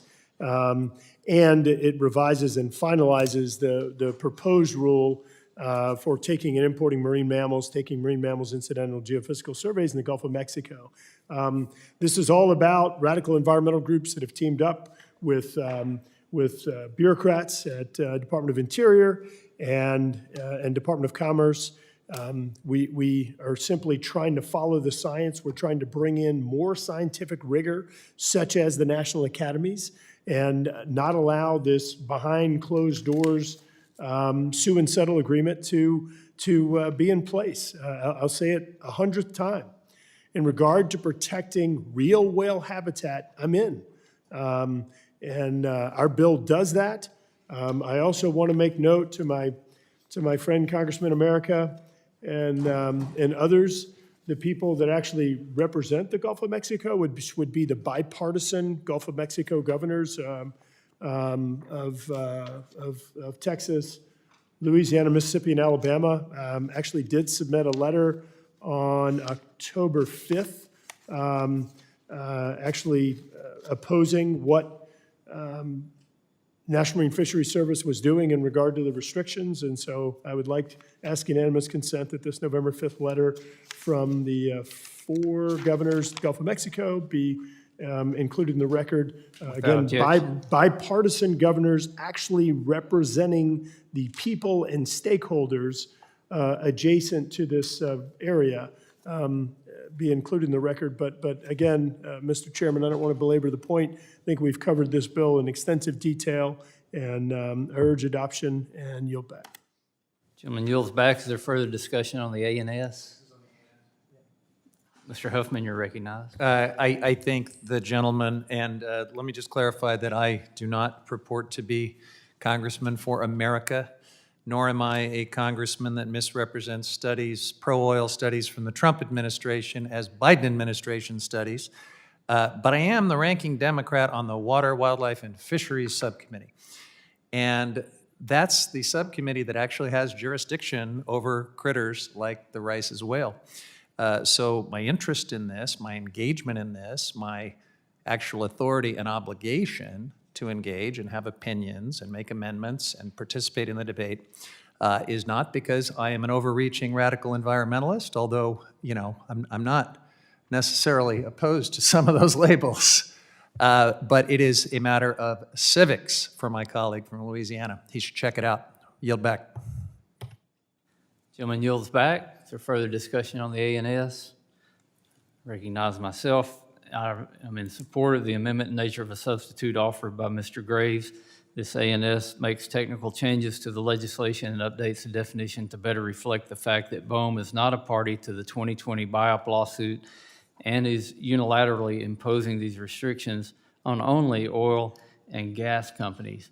And I know there was discussions about whales, but it seems like there's a big whale issue in our country that is kind of going off the radar because all of a sudden the focus is on Rice's whales in the Gulf, which, to my knowledge, I don't think one has shown up washed up on the beach anytime recently. Maybe I'm wrong on that, but I do know that dozens and dozens of whales on the Atlantic coast have been washing up on the beach, and we had to ask for a GAO study to find out what's actually killing the whales, but the Biden administration had decided to look at a rule to impose a 10-mile-per-hour speed limit on recreational vehicles on the vessels on the Atlantic coast, and there's also a big wind industry up there that they didn't randomly impose any kind of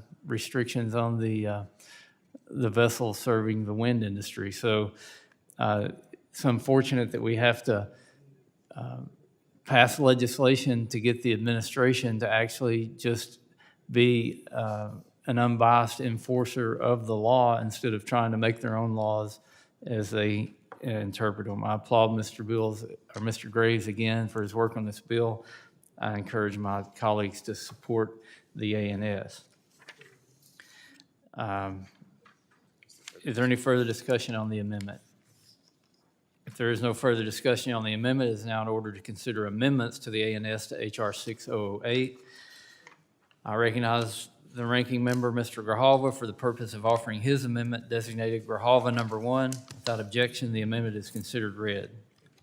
Thank you again, Mr. Chairman.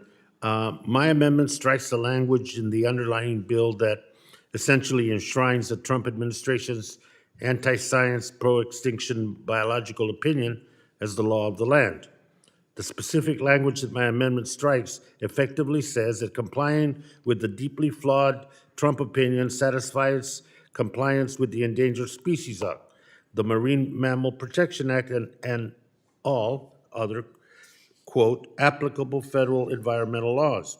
It is unclear which laws that would be the applicable environmental laws beyond specified examples of the Endangered Species Act and the Marine Mammal Protection Act. We don't know what the others are. That's how vague the language is. And to make things worse, we would be replacing these environmental protections with the harmful Trump biological opinion. It is important to note that the flawed biological opinion, which would fast-track offshore oil projects, violated the ESA by failing to account for the impacts of another oil spill on the few remaining Rice's whales in existence. This, of course, ignores that the Deepwater Horizon oil spill killed or harmed a major portion of the Rice whales population, leading to a 22% decline. We have seen my colleagues on the other side of the aisle consistently do big oil's bidding and follow Trump in their attempts to reinstate his anti-science, anti-environmental regulations time and time and time again. And since this anti-science, pro-polluter, legally deficient biological opinion got his sign-off, they're ready to carve that into stone and make it the law of the land. This Trump-era biological opinion of Rice's whale could lead to the extinction of the species, set a precedent, and just like another thing to add to the former president's colorful legacy of destruction that the American people never asked for and don't deserve. My amendment strikes this harmful language, eliminating uncertainty and ensuring that outdated and faulty science is not a placeholder for robust environmental protections based on actual science. With that, Mr. Chairman, thank you again, and I yield back. Gentleman yields back. Is there further discussion on the amendment? I recognize myself. I oppose this amendment as it would undermine the intent of the bill by stripping the language that temporarily codifies the current biological opinion, which provides a level of certainty until a new BIOP is completed. The 2020 BIOP is not perfect, yet the bill before us is a step in the right direction. Representative Gray's common sense bill simply pauses agency actions stemming from a stipulated settlement agreement to require a peer-reviewed scientific analysis with a robust consultation process. It's a common sense bill. I urge my colleagues to oppose this amendment and to support the underlying bill. And I yield back. Is there any further discussion on the amendment? If there's no further discussion on the amendment, the question is on the amendment offered by the ranking member, Mr. Grijalva, designated Grijalva number 1. All those in favor signify by saying aye. Those opposed, no. In the opinion of the chair, the noes have it. The amendment is not adopted. A recorded vote has been requested. Further proceedings on the amendment designated Grijalva number 1 will be postponed. I now recognize the gentleman from California, Mr. Huffman, for the purpose of offering his amendment designated Huffman number 2. Without objection, the amendment is considered read. Thank you, Mr. Chairman. My amendment does two things. First, it adds a list of basic findings to this bill. Let's at least agree on some important basic facts on this subject. The Rice's whale is extremely close to extinction. It is not just endangered, it is the most endangered whale on the planet with a grand total of 51 individuals left. So we don't have time to delay actions for years or decades to come, as this bill would invite us to do. We need a precautionary approach. If ever the precautionary principle applied, it really ought to be applied to this critically endangered whale. And that's what I think BOEM and NIMPS are trying to do as stewards of our nation's resources, and what they were trying to do before the American petroleum industry and their cheerleaders in Congress threw Lease Sale 261 into chaos. So the second thing my amendment does is to balance this discussion. Simply put, if my colleagues are going to hold back all precautionary measures for leasing while critical habitat designation and biological consultation occurs, they should at least limit authorization for activities that might harass or take whales until those processes are complete. So under the Marine Mammal Protection Act, NOAA Fisheries must issue authorizations for any activities that may result in the harassment or take of marine mammals. These authorizations are an important step in the permitting process and are where much of the analysis about impacts on marine mammals actually occurs. It's important that these be done carefully and based on best available science. Any authorizations that are granted must be well-informed, responsible, and in the best interest of marine mammal conservation. If we are to believe Republican talking points that science just doesn't support precautionary measures that protect the remaining 51 Rice's whales from extinction, how are we supposed to believe our colleagues when they say the science is so settled that there is no way that activities like seismic surveys could hurt these 51 whales?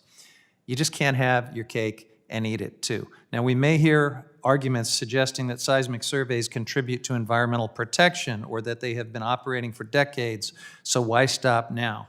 Well, I am happy to provide some insight into this matter. Oil and gas seismic surveys produce noise as loud as explosions about every 10 seconds around the clock for weeks and months on end. They're different. Can you imagine a never-ending fireworks show in your backyard or in your bedroom? The impacts on the Gulf are so extensive that NOAA estimates these surveys will harm the Gulf's marine mammals almost 1 million times each year. NOAA biologists have arrived at a fact-based conclusion that seismic blasting is likely to, quote, eliminate or seriously degrade the entire population of Rice's whale. And seismic blasting is just the first sucker punch to marine mammals. The hits keep coming during and after the construction of offshore oil rigs. As I mentioned before, the Deepwater Horizon disaster alone decreased Rice's whale populations by 22% in the blink of an eye. Basic statistics tell us that any iota of increase in oil and gas operations in the Gulf also increases risk of another catastrophic disaster, likely to knock out Rice's whales completely. It's a somber reality when it concerns basic protections from our nation's most critically endangered wildlife. The bare minimum standard of do no harm is actually ridiculed in this committee. Yet when it comes to advancing the interests of polluters, no level of action or inaction is deemed excessive. The best available science right now tells us we need to worry about the impacts of oil and gas activities on Rice's whale. And with their habitat entirely within U.S. waters, failure to protect them is a fast track to extinction with no one to blame but us. Opting to forego critical habitat designation and biological consultation leaves us vulnerable to granting authorizations without a comprehensive understanding of the exact boundaries of where these species are most at risk and where the potential for harm is greatest. If my friends across the aisle don't think we have the best available science to protect this species from extinction, I would argue that we also don't have the best available science to issue authorizations to drill in their habitat. Let's have a little consistency here. And with that, I yield back. Gentleman yields back. Is there further discussion on the amendment? I recognize myself. I oppose this amendment as it would all but block any oil and gas production in the Gulf of Mexico. As drafted, the bill requires NOAA to correct agency miscalculations that have restricted access to safe, secure, and reliable domestic oil and gas production through substantial, unnecessary, and arbitrary Marine Mammal Protection Act permitting delays. The bill requires that these MMPA corrections be done before reconsultation on the biological opinion can begin, yet this amendment prevents any permits until the issuance of a new buy-up, halting all development. Again, I give Mr. Huffman high scores for creativity and inserting a continuous do loop into the language that would say you basically can't do X until you do Y, and you can't do Y until you do X. And additionally, during consideration of this legislation, our witnesses, Dr. Lorio, raised valid questions over NOAA's proposed Rice's Whale critical habitat designation of over 28,000 square miles in the Gulf of Mexico and the agency's justifications for it. NOAA, who refused to testify at our hearing, has years' worth of data that shows sightings and acoustic detections of Rice's whales occur mostly in the northeastern Gulf in the DeSoto Canyon area. Yet, the agency has instead chosen to rely on a single study as justification for sweeping changes across an essential industry. As we heard during our hearing, these models have not yet undergone peer review in the scientific literature and have only recently been published in NOAA and BOEM reports. I urge my colleagues to oppose this amendment, and I yield back. Is there further discussion on the amendment? If there's no further discussion on the amendment, the questions on the amendment offered by the gentleman from California, Mr. Huffman, designated Huffman number 2. All those in favor signify by saying aye. Aye. Those opposed say no. In the opinion of the chair, the noes have it. The amendment is not adopted. The recorded vote has been requested. Further proceedings on the amendment designated Huffman number 2 will be postponed. I recognize the gentleman from California, Mr. Huffman, for the purpose of offering his amendment designated Huffman number 3. Without objection, the amendment is considered read. Thank you, Mr. Chairman. My amendment inserts a new section outlining basic conservation measures to help reduce harm to Rice's whales and other marine life in the Gulf of Mexico. It also sets a one-year deadline to finalize a Rice's whale recovery plan. We know that ocean noise harms marine life and poses a significant risk to Rice's whale. Requiring operators to use the best available technology to reduce underwater noise is a practical safeguard. I ask unanimous consent to enter 2 reports into the record outlining quieting technology. The first is the Convention on Migratory Species Report on Ocean Noise Reduction Technology, and I would direct the committee to pages 16 through 21 on seismic technology. And the second is the Quieting Workshop Report, and I would point you to pages 12 and 13 for the table on engineering modifications and new technologies. Without objection. Thank you. As these reports indicate, several of these engineering modifications were already commercially available. They can and should be used, but largely they're not in the Gulf of Mexico. This amendment is also a constructive solution to the lack of funding in the underlying bill. Endangered species conservation should not be dependent on oil and gas activities. However, oil and gas companies profiting, or windfall profiting, as the case may be, from the degradation of marine habitats and harassment of wildlife should certainly pay their fair share to help protect wildlife. Requiring lessees and permit holders who benefit from this bill to pay an annual conservation fee is the bare minimum that we can do to ensure that there's financial support to pay for the additional research and conservation measures that are necessary to save Rice's whale from extinction if this bill is enacted. Oil and gas companies aren't just profiting and windfall profiting off the materials that they extract. They are profiting off the degradation of our most precious ecosystems and our imperiled wildlife. They are monetizing public resources. And whether the result of their action is climate change, a devastating oil spill, or the first human-caused extinction of a whale species, which we would love to avoid, the American people are stuck with the consequences. This amendment ensures that our constituents aren't stuck paying for the research and conservation measures needed to save species from extinction after oil and gas companies wreak havoc on their habitat. This bill is called the Rice Whale Act, by the way, but it guts protection for this species when there are only 51 of them left. It is pretty bold to name a piece of legislation after the very species that you're legislating into extinction. If it's even more bold to prioritize the operation of carbon bombs in the only place in the world where this whale is found, especially after a significant portion of the population starved when their baleen was coated with oil from the Deepwater Horizon oil spill in this very location. Even though this bill claims to be requiring integrity in conservation efforts in its current form, the only mention of conservation is in the title.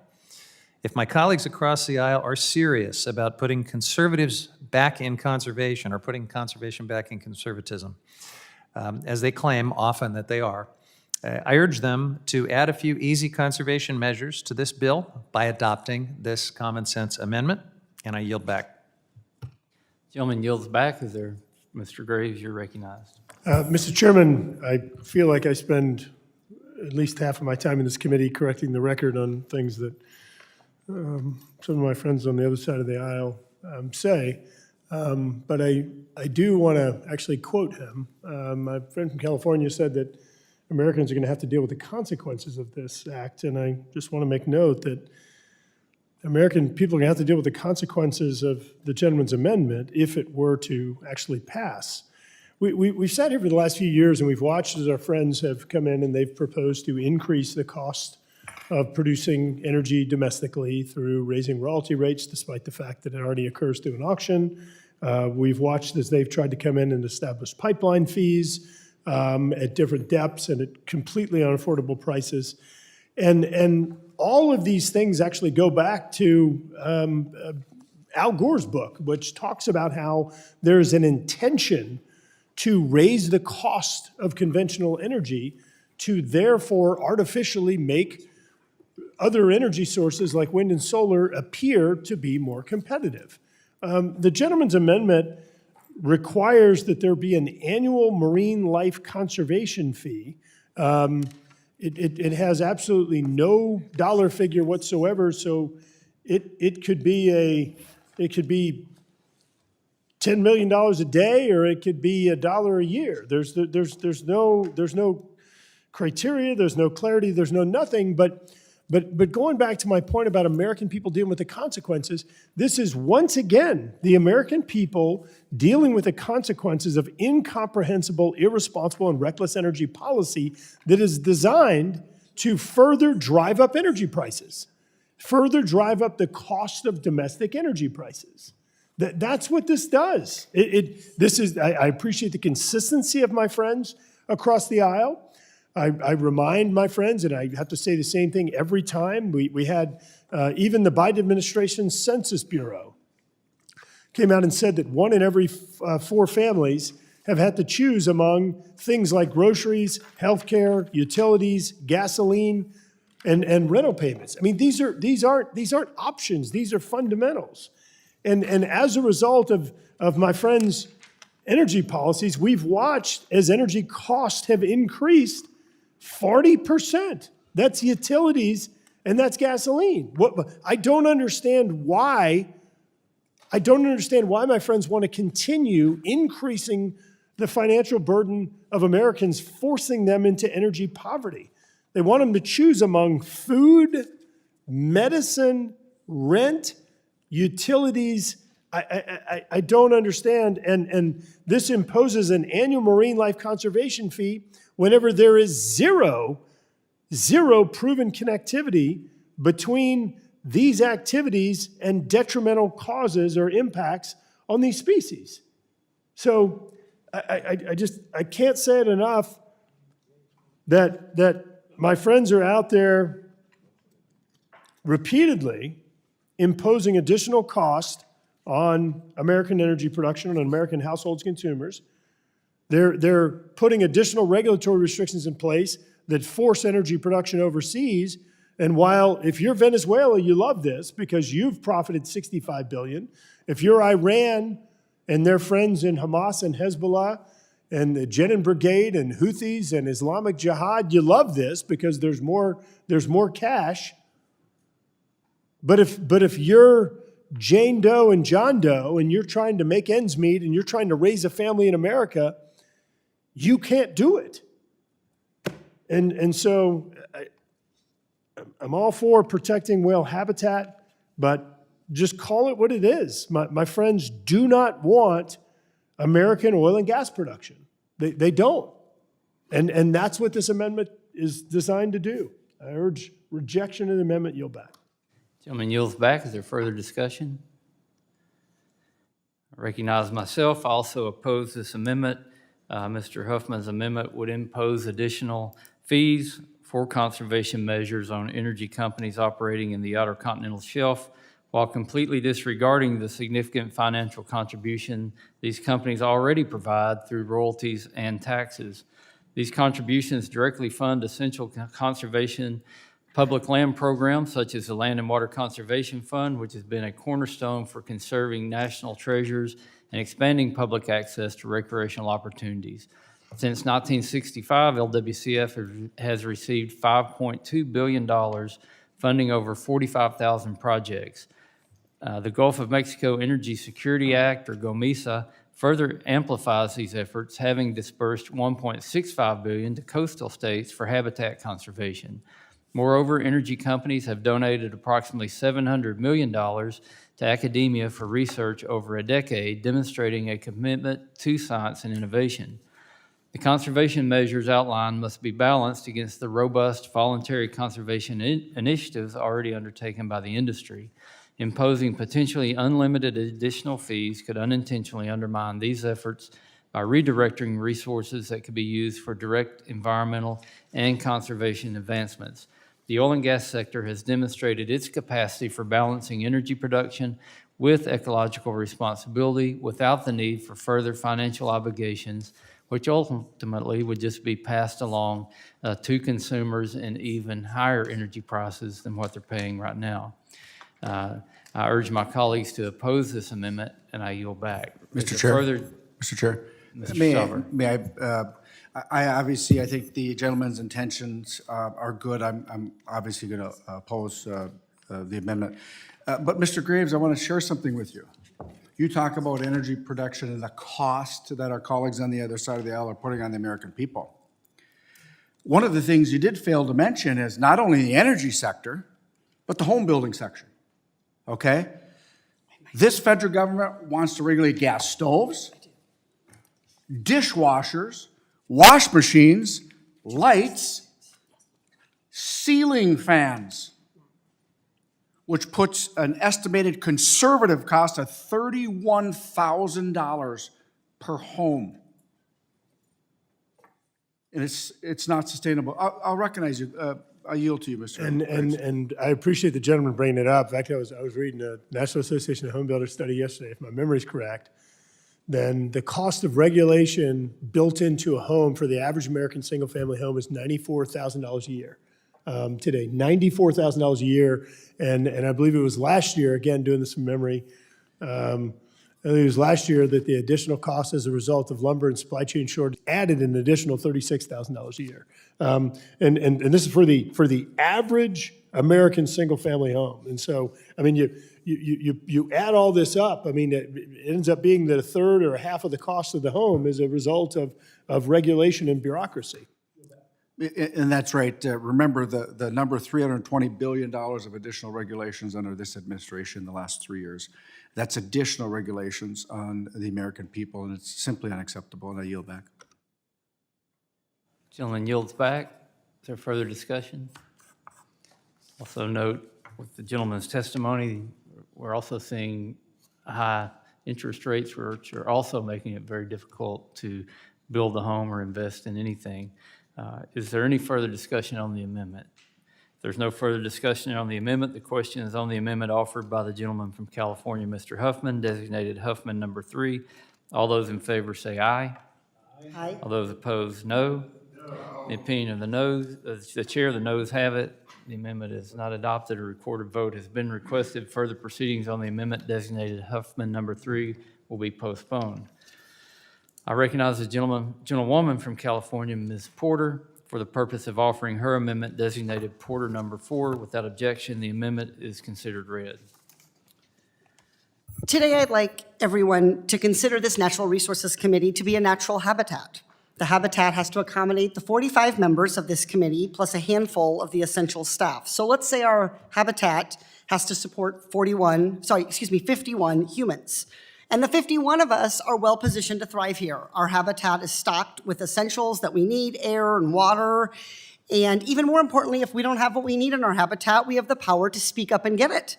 Because this habitat consists of members of Congress. We have immense power and resources. None of us are afraid to say what we think, and we know people will listen.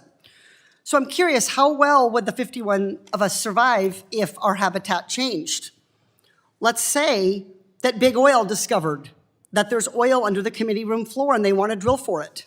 We can't abandon our habitat, but imagine we only have the voice of an animal species. So we can't counter the money interests coming in to destroy our habitat because we can't even voice our concerns. Unlike us, though, Big Oil has power and a voice. They're going to purchase their way right into our habitat without having to consider our survival or make accommodations for it.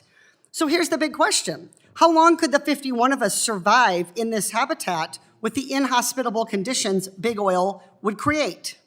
Our number would dwindle pretty rapidly. After all, 51 is a small number. Losing even one female could eliminate the future of the population. The creatures of the Natural Resource Committee would soon become extinct. Who would let something like this happen?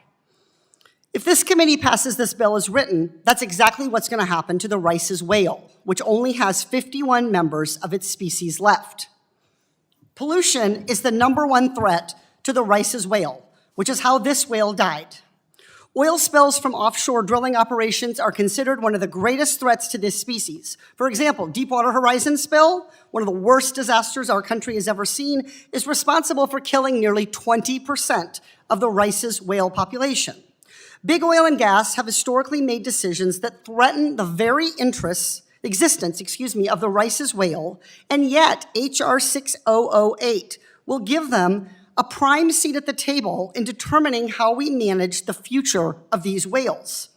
As for the Rice's whale itself, no seat at the table under H.R. 6008. Whales can't advocate for themselves, so they're lucky that they have scientists and communities who advocate for them. What my amendment would do is to make sure that scientists and these communities affected by oil and gas can raise their voices. The people who live near their habitat, the scientists who study ecology, should have a voice, and this amendment would make sure that they do. I believe in having good, hard data to make decisions about significant federal rules and regulations, and that data should be the subject of a rigorous peer review process. But peer review, and I know this because I was a professor who used to publish peer-reviewed studies, requires objective reviewers. Journals, publishers require reviewers to disclose any financial interests and ask reviewers to recuse themselves if they have a financial interest and can't be objective, and that maintains the integrity of the data. I trust the national academies to review science thoroughly and objectively, but I don't trust the oil and gas industry to do the same. When record profits are on the line, do we really trust them to be objective? This is like letting the fox design the chicken coop with regard to the Rice's whales. So my amendment simply levels the playing field. Stakeholder engagement is important, but we need to make sure that every stakeholder is heard. We need to make sure the communities and the scientists that are going to understand what the population and understand the consequences of devastating it, the environmental and health consequences, are able to be heard and have a voice at the table, not just big oil. So when it comes to polluters and major decisions that are changing the trajectory of our planet's climate, affected communities deserve a seat at the table, and rigorous peer review science should govern. My amendment includes the same language defining consultation privileges for the oil and gas industry in H.R. 608, and it extends those consultation opportunities to communities affected by oil and gas activities. I urge my colleagues to support the adoption of this amendment, and I yield back. Gentlelady yields back. Is there further discussion? Mr. Stauber, you're recognized. Thank you, Mr. Chair. I really appreciate the passion, and I think my colleague from California, her intentions are very good on this amendment. However, I rise in opposition. I would like to just briefly share, Mr. Chair, an observation I have. Every day, my colleagues on the other side of the aisle are working with radical extreme environmental activists to shut down our domestic energy production. Just last week, the activist Bureau of Ocean Energy Management announced they were scrapping the lease sale 261, which the court said they were to hold by today, November 8th of 2023. Now our Democratic colleagues, are offering an amendment that's an attempt to delay lease sale 261 in perpetuity. This Department of the Interior has pulled out every stop to push off lease sale 261. My colleagues are just providing them another tool to do so by offering this amendment. To my Democratic colleagues, do you remember why the Biden administration was mandated to hold lease sale 261? It was mandated by the so-called Inflation Reduction Act. The same Inflation Reduction Act that President Biden signed into law. The same Inflation Reduction Act that every one of my colleagues on the other side of the aisle voted for. Mr. Chairman, they cannot even follow their own laws that they wrote and passed. In the Inflation Reduction Act, 261 must happen according to law. Now the Inflation Reduction Act passes. Now they don't want to hold this lease sale that was mandated within the law, that was signed by the president. And it's to me, it's disappointing to try and take out legislation, items of legislation that were put in order to have a bill pass, and then after it passes, signed into law, you start taking pieces out. And to me, that's just unacceptable. 261 lease sale should have happened today by the courts, and again, it's just delaying the lease sale for 261. To me, it's unacceptable. Not supporting energy independence. And it's just simply unacceptable, and I'll just yield back. Representative Graves, did you want the remainder of my time? Go ahead. Thank you, Mr. Stauber. My friend from California, can I ask a favor? Ms. Porter, would you mind holding the picture up again? I want to make sure I got the right one. Yeah, that's the right one. Thank you. So I'll show you my picture of that one. Let's see, it's right here. I think we have the same picture there. I want to thank the gentlelady for flagging this one. This was a whale that was found off of Key West, which is southern Florida, which is not in the proximity of energy production anywhere near lease sale 261. Number two, once an analysis was done on the cause of the death of the whale, it was actually a result of a piece of plastic that got lodged in the digestive system of that whale that caused it to die. It had nothing to do with energy production, had nothing to do with ships. As a matter of fact, I know all of y'all are probably really intrigued, but that's what the piece of plastic looks like right there. So that's what killed this whale. And I know that my friend from California, Ms. Porter, I know that you are a big proponent of removing plastic from our seas and Save Our Seas and others, and I would love to have the opportunity to work with you on that and building upon some of the success we've had on a bipartisan basis. And would love to do that to protect whale species as well as not trashing the Gulf of Mexico and other areas. In regard to the gentlelady's amendment, so the gentlelady establishes engagement for stakeholders, and that's what she says the objective of the amendment is. And I just want to point, that if you go to page 4 of the bill, not only, and I appreciate you giving some kudos to the National Academies, not only does the bill require, the ANS require, that in putting the biological opinion together, that you make all of the information publicly available, that it's peer-reviewed by the National Academies, but it also goes a step further where all BOEM actions have to have routine and continuing opportunities to discuss and submit information on agency actions, be informed by agency action on the schedule, receive a copy of all the documents, be informed by the consulting agencies, receive a draft copy. These are any party directly impacted by BOEM actions. All right, I'll yield back. Mr. Chair, yield back. Gentleman yields back. Is there further discussion on the amendment? Mr. Grijalva, you're recognized. Thank you very much, Mr. Chairman. My colleague from California is right. All year long, House of Representatives have been trying to gut the National Environmental Policy Act and strip affected communities of their basic rights for public input and consultation. While this amendment doesn't make up for the robust public input process under NEPA, it borrows language from the underlying bill to make clear that input from affected communities is important in the leasing and oil and gas permitting process. Last week, we marked up the Bridge Act, which would do exactly that for 13 oil and gas leases sales in the Gulf of Mexico and Alaska. But now in this bill, when it comes to critical habitat designations and biological opinions, oil and gas companies will have a vested economic interest in the outcomes of those documents and get a front row seat for drafting, review, and data analysis, and are afforded due consideration. The idea that oil and gas companies were left out when government negotiated the stipulated agreement is false. The American Petroleum Institute even joined the case and submitted a statement that the court considered. If we're going to give exact access to polluters to help draft the rules they are regulated by, the least we can do is give similar access to affected communities like Americans living in Cancer Alley, living with higher rates of cancer thanks to the high levels of pollution from the petrochemical industry that surrounds them. I ask unanimous consent to enter into the record a peer-reviewed study on the higher rates of cancer in that area. Without objection. Thank you, Mr. Chair.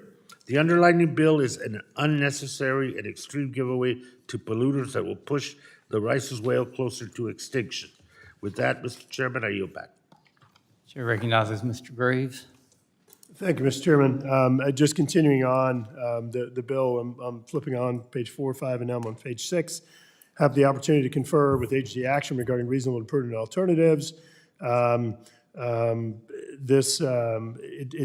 continues to go on to require disclosure. It even has a subsequent section on meetings where it requires that during any consultation or reinitiated consultation on the biological opinion carried out, that they have to hold quarterly stakeholder meetings. And that has to include a broad range of interest, including environmental, recreational, commercial fishing, conventional and renewable energy, ports and other regional interests. So I'm not going to go through and read the whole bill, as fun as that may be, but it is my understanding that the gentlelady has a desire to ensure that there's public participation and input, which I want to be clear, Ms. Porter, really the objective of this bill is to do just that, because we're frustrated that this was all done under the cloak of darkness, veil of secrecy, no public participation. This was all a sue and settle agreement. So our objective is actually to bring light to this, to bring scientific rigor to this. But I think that the amendment is the intentions of it are already addressed by the ANS. I'd urge rejection of the amendment and yield back. Gentleman yields back. Mr. Huffman, you're recognized. Thank you, Mr. Chairman. I am really pleased to hear that my colleague from Louisiana is interested in the plastics crisis. And so after he's done interpreting necropsies on beached whales, I hope he will join me as a co-sponsor of my Break Free from Plastics Act, which actually tackles this problem comprehensively. So I will wait for that, but in the meantime, I'm going to yield my time to the gentlelady from Southern California. Thank you very much. First, I wanted to start with Mr. Stauber's, my colleague Mr. Stauber's comments. This amendment does not ban oil and gas drilling. So that argument is not germane. It simply does not do that. And with regard to his comment about lease sale 261, I ask unanimous consent to enter into the record BOM's record of decision for lease sale 261 dated August 2023, indicating that the total amount of acreage represented by the whale's habitat is a small fraction of the more than 80 million acres available for leasing, and the 2008 final rule from the National Marine Fisheries Service, under which commercial vessels have observed speed limits across substantial portions of the East Coast already for 15 years. Without objection. I then want to turn to the arguments raised by my colleague, Mr. Graves. I want to echo that I cannot wait to work with you on reducing pollution in oceans. I'm incredibly excited to hear of your passion and advocacy for that subject. But it is, regardless of how that particular whale died, and my objective was to show the whale to the American public. It was not to make a particular statement about any particular whale's cause of death. The reality is, as Mr. Graves well knows, that there is substantial evidence that the oil and gas industry poses a threat to these whales. I ask unanimous consent to enter into this record a peer-reviewed paper from 2017 that shows Rice's whales are extremely vulnerable to vessel strikes, especially at night when they spend almost 90% of their time near the surface. This 2020 biological opinion from the National Marine Fisheries Service determining that the oil and gas industry is responsible for about 33% of the strike risk, and this updated analysis from August 2023 by Dr. Benjamin Best determining that the industry is responsible for 40% of the strike risk. Without objection.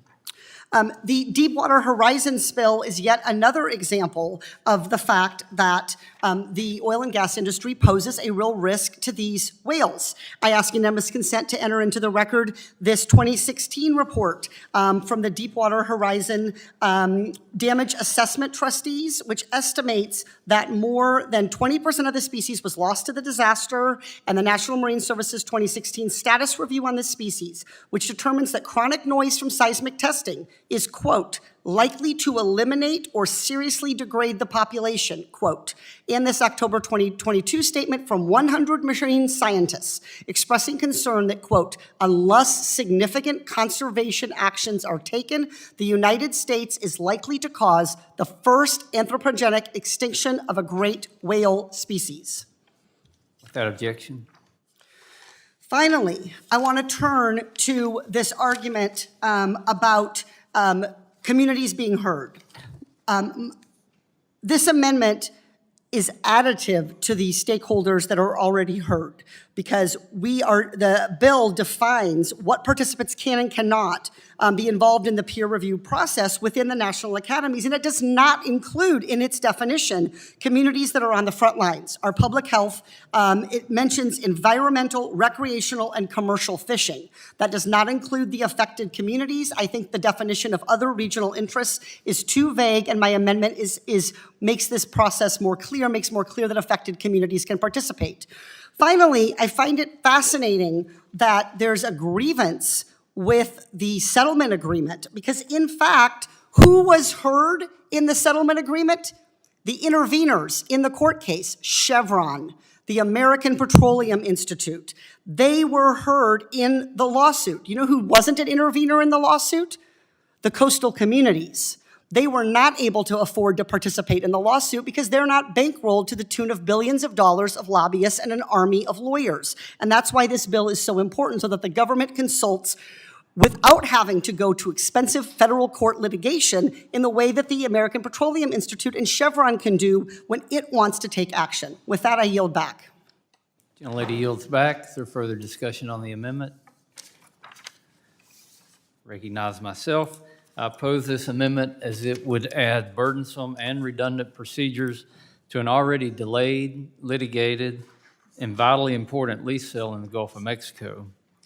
This amendment, while well-intentioned, seems to misconstrue the comprehensive process that's already been done as insufficient and calls to question the work of the current BOM director, Liz Klein. While I agree that Ms. Klein has been a travesty at the department, I disagree that further engagement should be required. This amendment suggests unnecessary layers to an already thorough review by the BOM. Since June 2014, over 3.6 million comments and 470 days of comment periods have informed the National Environmental Policy Act process for Lease Sale 261. This reflects years of dialogue, exhaustive documentation, and a meticulous response to feedback by federal agencies involved. In the words of the BOM Director Klein, quote, taking into account the comments and the information in the final Gulf of Mexico lease sales 259 and 261 supplemental EIS, I have fully considered the potential environmental impacts that are reasonably foreseeable as a result of holding Gulf of Mexico lease sale 261, end quote. Adding further procedural hurdles via this amendment risks derailing our balanced energy approach and prolonging an already extensive process. We must proceed with the understanding that extensive public and expert input has been thoroughly incorporated. I urge my colleagues to oppose this amendment, and I yield back. Is there further discussion on the amendment? If there's no further discussion on the amendment, the question is on the amendment offered by the gentlewoman from California, Ms. Porter, designated Porter number 4. All those in favor signify by saying aye. Aye. Those opposed, no. No. In the opinion of the chair, the noes have it. A recorded vote has been requested. Further proceedings on the amendment designated Porter number 4 will be postponed. All right. We're at the point we're close to doing recorded votes. We're going to take a 15-minute recess, and I will remind the members again, there is food in the committee office for anyone who's interested.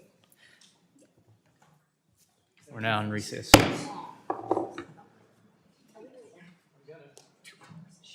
Recorded vote on amendments to H.R. 1121. Members will record their votes using the electronic voting system. The question of the amendment to H.R. 1121 offered by the gentlewoman from California, Ms. Comlager Dove, designated Comlager Dove number 1, on which the noes prevailed by voice vote. The clerk will open the vote.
Have all members voted? Does any member wish to change their vote? Hearing none, the clerk will close the vote and report. Mr. Chairman, on this vote, the yeas are 18 and the nays are 20. The amendment is not adopted. The question now occurs on the amendment to H.R. 1121 offered by the gentleman from California, Mr. Levin, designated 1150. The clerk will open the vote.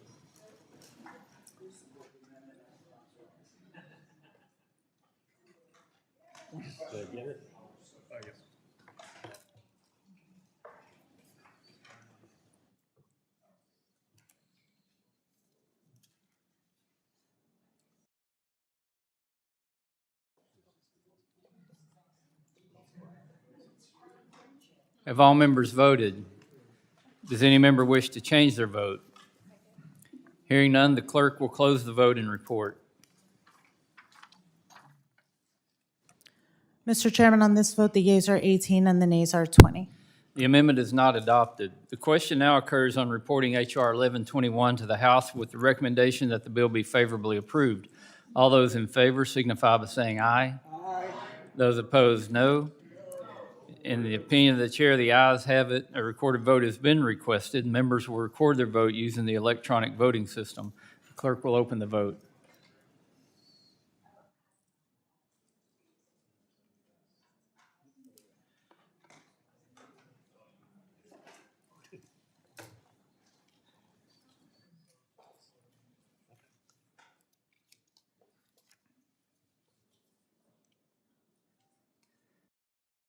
Have all members voted? Does any member wish to change their vote? Hearing none, the clerk will close the vote and report. Mr. Chairman, on this vote, the yeas are 21 and the nays are 17. The bill is ordered reported to the House with the recommendation that it be favorably approved. Without objection, the motion to reconsider is laid on the table. Recognize Ranking Member Grijalva for an announcement. Thank you again, Mr. Chairman. I give notice of my intention to file supplemental, additional, dissenting, or minority views on the measures just considered. I ask unanimous consent that this notice be extended to all measures considered under this markup. Under House Rule 11, Clause 2L, this notice extends to all members. Yield back, Mr. Chairman. Without objection. The unfinished business is on the request for a recorded vote on amendments to the ANS to HR 6008. Members will record their votes using the electronic voting system. The question is on the amendment to the ANS to HR 6008 offered by Ranking Member Grijalva. Mr. Grijalva designated Grijalva number 1, on which the noes prevailed by voice vote. The clerk will open the vote.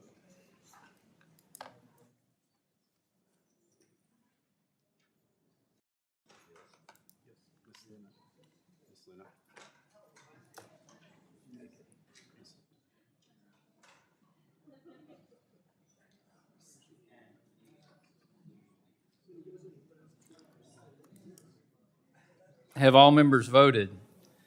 Does any member wish to change their vote? Hearing none, the clerk will close the vote and report. Mr. Chairman, on this vote, the yeas are 18 and the nays are 20. The amendment is not adopted. The question is on the amendment to the ANS to HR 6008 offered by the gentleman from California, Mr. Huffman, designated Huffman number 2, on which the noes prevail by voice vote. The clerk will open the vote.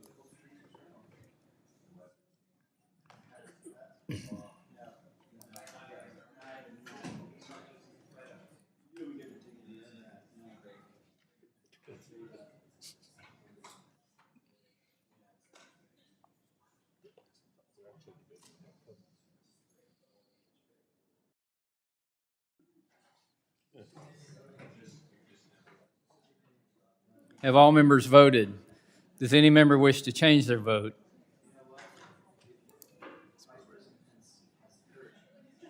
Hearing none, the clerk will close the vote and report. Mr. Chairman, on this vote, the yeas are 18 and the nays are 21. The amendment is not adopted. The question is on the amendment to the ANS to HR 6008 offered by the gentleman from California, Mr. Huffman, designated Huffman number 3, on which the noes prevail by voice vote. The clerk will open the vote.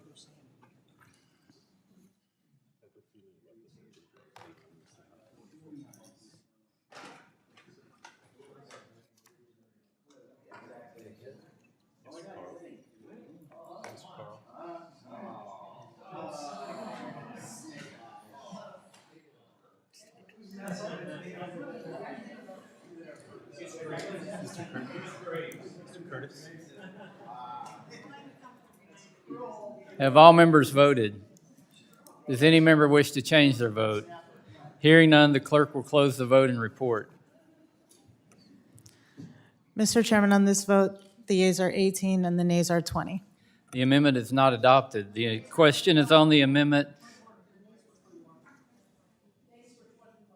Mr. Chairman, on roll call number 6, the yeas were 18 and the nays were 21. Thank you. The amendment is not adopted. The question is on the amendment to the ANS HR 6008 offered by the gentlewoman from California, Ms. Porter, designated Porter number 4, in which the noes prevailed by voice vote. The clerk will open the vote.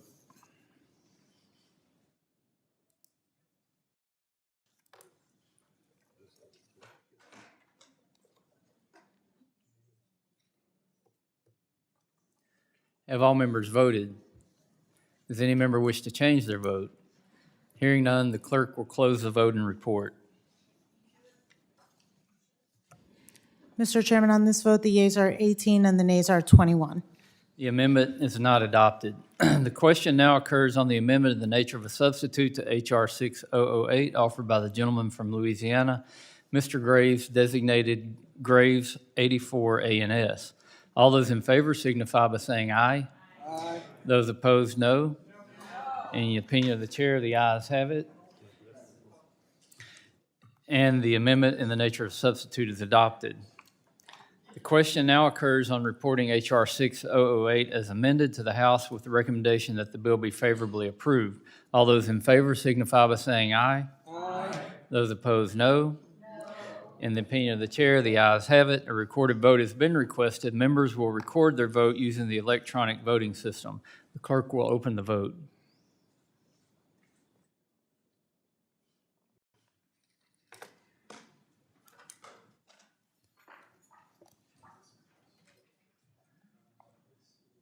Have all members voted? Does any member wish to change their vote? Hearing none, the clerk will close the vote and report. Mr. Chairman, on this vote, the yeas are 22 and the nays are 17. The bill as amended is ordered reported to the House with the recommendation that it be favorably approved. Without objection, the motion to reconsider is laid on the table. We now turn to the UC package. With the cooperation of Ranking Member Grijalva and the other members of the committee, it appears that we have worked out an agreement on 2 measures scheduled for markup today. As we have done before, rather than going through a formal markup process for each of the measures, I will make a single unanimous consent motion to report out the measures favorably with any amendments that have been filed and agreed to. Before we begin, does any member seek time to speak on any of the measures in this unanimous consent motion? Yes, Mr. Chairman. Ms. Radewagen, you're recognized. I'm proud to co-sponsor HJ Res 96, and I want to thank you, Chairman Westerman and Ranking Member Grijalva, for all your work on this legislation. Thank you as well to Chairman McCall and Ranking Member Meeks in Foreign Affairs, and everyone else across party lines and chambers who've worked on codifying these important agreements. It was an honor and a privilege to serve as chair of the committee's Indo-Pacific Task Force alongside my co-chair and good friend, Congressman Sablan, and I'm glad to see this approach the finish line. These agreements are essential to keeping a free and open Pacific our united goal, and they benefit our independent island nations as well as the United States and our entire network of Pacific partnerships. These countries hold the same values of freedom and democracy that we do. Moving forward with this language demonstrates clearly to the rest of the world that the United States stands with our Pacific allies and that antagonistic forces in the region will not be tolerated.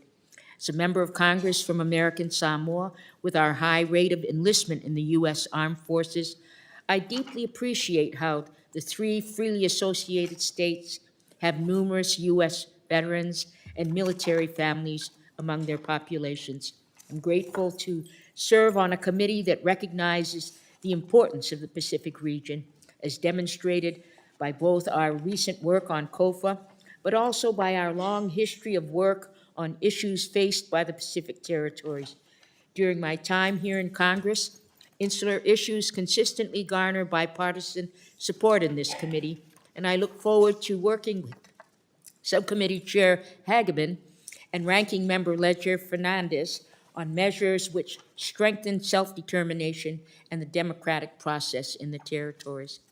Thank you again to the chair, the ranking member, and everyone who has worked on this. And I urge all of my colleagues to support final passage of HJ Res 96 when it comes to the floor. Thank you. I yield back. Gentlelady yields back. The chair recognizes Mr. Sablon for 5 minutes. Thank you very much, Mr. Chairman, and I join my colleague in also acknowledging the leadership that you and Chair and Ranking Member Grijalva has done to bring this forward to a markup. I support the bill. I very much support these agreements.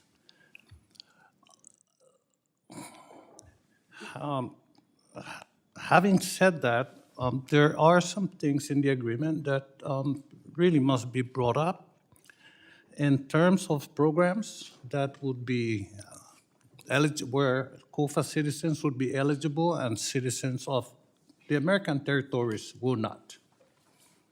For example, TANF. They will be eligible for TANF, except for those in my district who are not eligible for TANF. We're the only one in the United States not eligible for TANF. In the issue of SNAP, they will be eligible for SNAP in Guam, but not in the Northern Mariana Islands. They will be eligible for SNAP throughout the country, but not in the Northern Mariana Islands.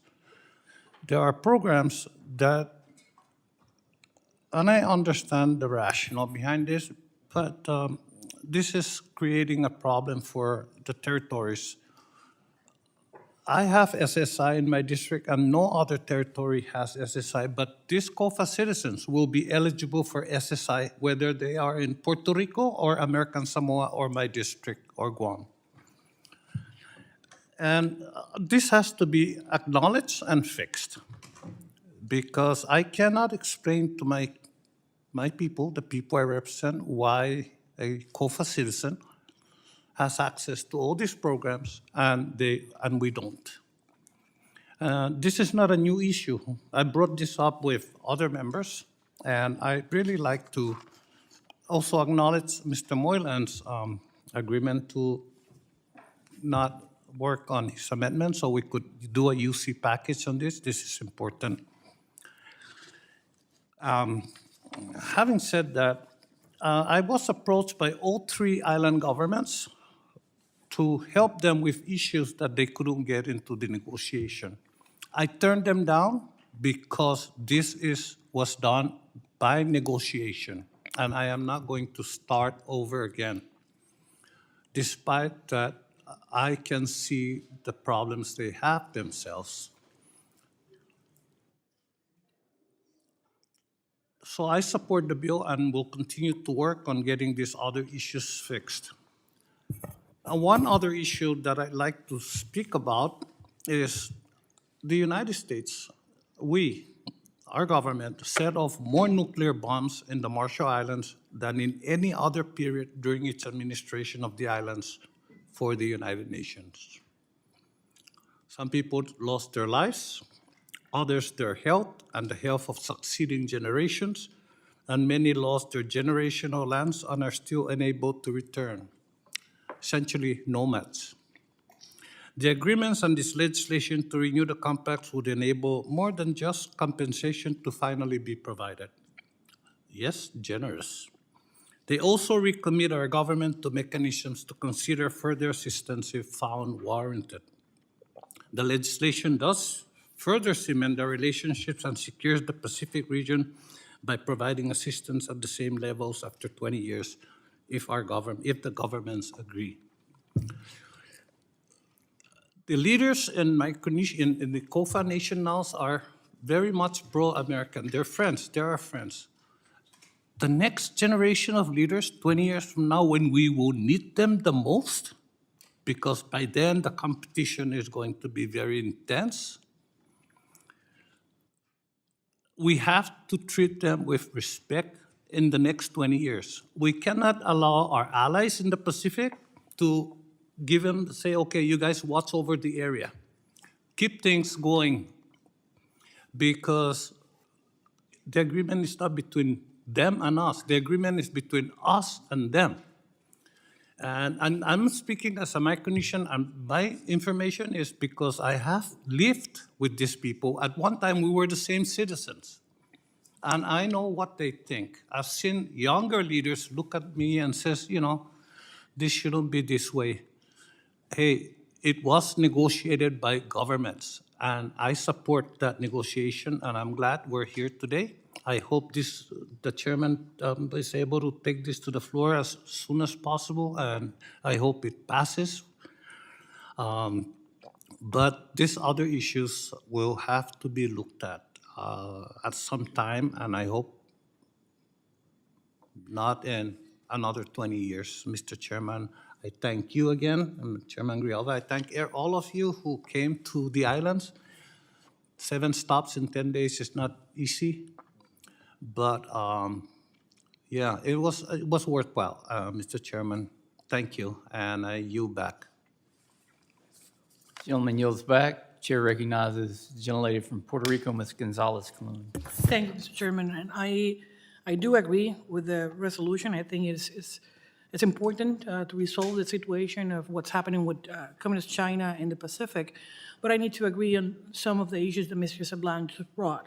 In the case of Puerto Rico, we are not part of the SSI. We don't have Social Security income.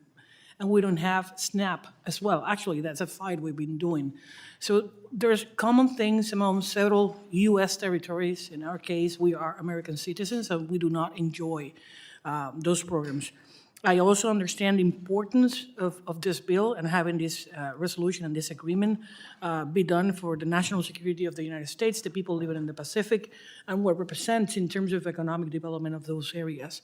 And I know this committee has traveled to those islands several times during my tenure in Congress, and I just want to recognize the hard work of Mr. Moylan, Ms. Amata Radhawagan, and Mr. Sablan in getting things done, and for you, Mr. Chairman, to allowing this to be a consideration of this committee and having unanimous consent in that sense. But there's still a lot of issues regarding the territories that are not attended for the ones that are already part of the United States.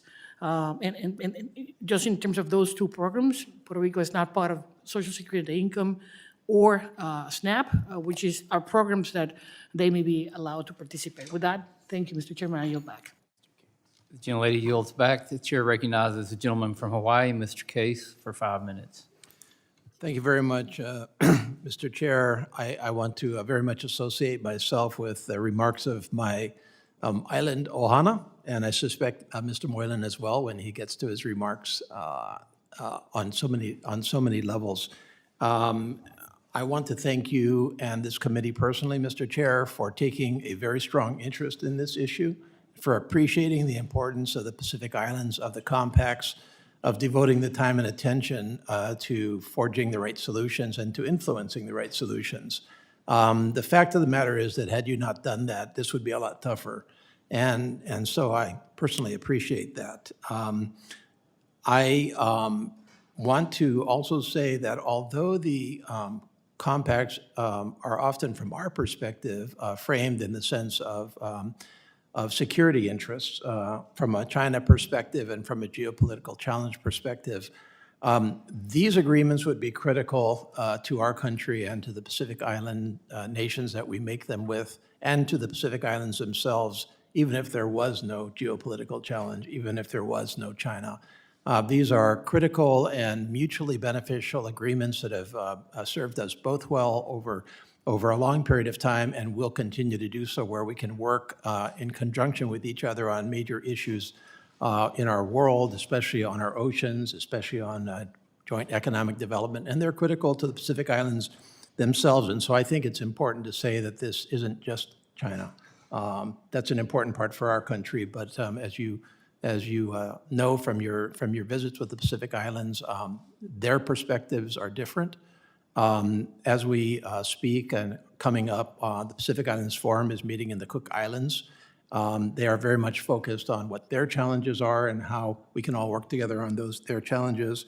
And their motto for their conference is "Our voices, our choices, our Pacific Way."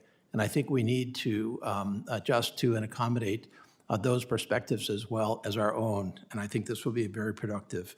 I do also want to associate myself with the comments on the remaining portions of this measure that still need to accommodate very specific benefit-related questions for some of our colleagues. This bill, and I very much appreciate this, addresses critical issues for most of the parts of our country that host compact residents, which is most states at this point. In fact, most residents are on the continental United States, not any longer in Hawaii and Guam primarily. And this agreement does the right thing by that. I know we have some more work to do on that. I appreciate the other colleagues throughout Congress and in terms of the other committees that were mentioned, understanding that we need to move this along. But the concerns that are being expressed today, especially by Mr. Sablan and Mr. Moylan, are legitimate concerns, and we need to continue to discuss those. And I certainly am willing and able and committed to trying to find the solutions for you in those areas as well. Thank you. Thank you. I yield back. Gentleman yields back. The chair recognizes the gentleman from Guam, Mr. Moylan.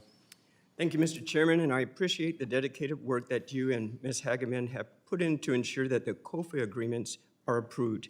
And I want to especially thank the committee for agreeing to a forthcoming hearing focused on the financial impacts that these agreements have on host jurisdictions and the opportunity to discuss solutions such as my bill, H.R. 6273, the Guam Host Community Compensation Act. I would like to be clear that I fully support HJ 96 resolution and the COFA agreements that serve us to help keep Pacific free and open to all. My district of Guam has a lot at stake, and these renegotiations directly impact my constituents and their way of life. Without reimbursement from the federal government, local government will have no resources to provide the American dream to these immigrants that they long for. Instead, without the support of our federal government, the already typhoon-weakened Guam government will be hit once again on multiple fronts, including education, healthcare, and most importantly, law enforcement. As one of the host regions with the highest number of migrants per capita, I have seen the financial impact migrants have on our communities.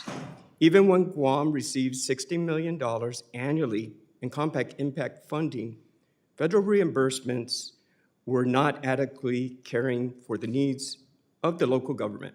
In fact, in FY 2019, Guam's government estimated the cost to host COFA migrants was $145 million. Meanwhile, they received $15 million in the Compact Impact reimbursement. Now, while the Compact Impact Fairness Act, or CIFA, helps address some of these costs in territories and all of the costs in the states, CIFA does not help with law enforcement or public safety, and because not all federal benefit programs are accessible in the territories, SSI is not available to migrants or citizens in Guam, while SNAP and TANF are not available to migrants or citizens in the CNMI. Today, overworked police officers must patrol the streets longer. Our local government must take care of incarcerated migrants housed in our local prison. And as a former parole officer at the Guam Department of Corrections, I've seen firsthand that COFA migrants are overrepresented in our prisons. We must make it a priority to solve the underlying issues and work toward achieving a society in which our community is safe and upholds the rules of law. Additionally, many of these individuals end up as repeated offenders, and I've seen the same people in prison on numerous occasions. When we here in Washington talk about our borders, we typically only focus on the southern border, and thereby we often forget the border that surrounds Guam. Just because our island is isolated does not mean the porous borders are not an issue. Guam, too, has a border crisis, and nobody is giving our community and the people the attention and resources they need and deserve. Congress must act now and ensure every border across the nation is secure, particularly one in Guam that is only 1,900 miles away from China. Guam will always be open to migrants who wish to come to America and seek better opportunities in search of their American dream. However, we cannot do this alone. The federal government needs to step up, come to the table, and help the people of Guam who are welcoming thousands of migrants every year to their island. Once again, Mr. Chairman, I support this resolution, HJ 96, and look forward to seeing the final passage and approval of the COFA agreement. I urge my colleagues to do the same, and I thank you, and I yield back. Gentleman yields back. Is there further discussion? I recognize myself. First off, we have H.R. 4385, the Drought Preparedness Act, introduced by Congressman Neguse, which extends the Bureau of Reclamation's emergency authorities that allow the agency to mitigate the impacts of severe drought in western states. I appreciate Congressman Neguse's efforts on this legislation. We also have a piece of legislation that has been talked about extensively already. This is a unique piece of legislation, something that only comes around every 20 years. And it's, I think, a burden and an honor that it's this Congress that we get to work on this issue. It is HJ Res 96, which provides congressional approval of recently negotiated COFAs and related agreements with the FSM, Palau, and the RMI, continuing the mutually beneficial relationship that the U.S. has with the FAS through fiscal year 2043. Some of us, I don't know if there's any Don Youngs left around here, but most of us probably won't be here in 2043 when these agreements come around the next time. Maybe some people will be. This is a bit of a complicated process, the way this happened. It involved negotiations from the administration with the Interior Department, the State Department, Department of Defense, and others in the administration with three island countries, the countries of Palau, Federated States of Micronesia, and the Republic of the Marshall Islands. All of those negotiations took place between the administration and the countries. We, as has been noted, were involved working with the countries and with the administration.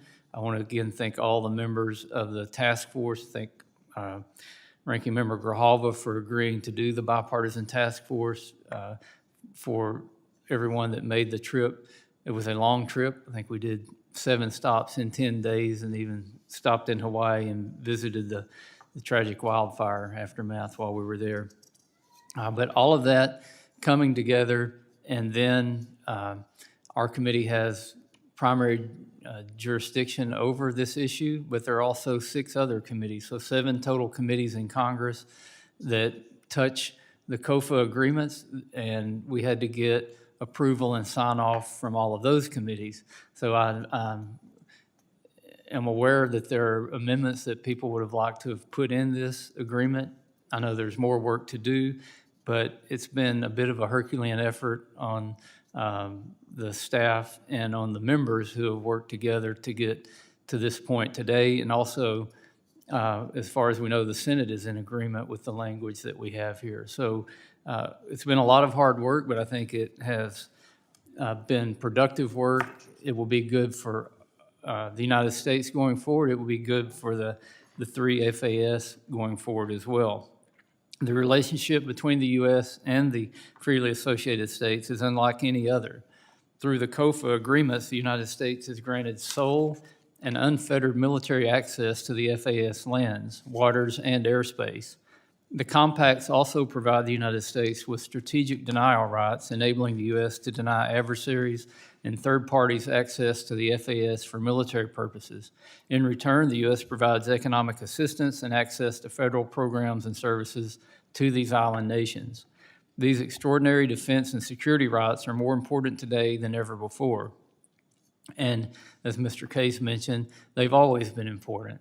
The 2022 National Defense Strategy identifies the People's Republic of China as the department's primary challenge, which wasn't the case 20 years ago when these, or the last time these compacts were renewed. But it was still important enough to happen back then. These U.S. rights of access and denial within the FAS enhance our military's ability for operational flexibility, freedom to maneuver, and responsiveness. We're in perilous times with the People's Republic of China as they seek to displace U.S. leadership and to dominate the Indo-Pacific. The PRC has waged information, political, and economic warfare against the FAS to undermine U.S. interests and national security. The Compact of Free Association Amendments Act of 2023 would protect U.S. national security by ensuring that the FAS remain economically resilient and can resist the PRC's increasingly coercive efforts.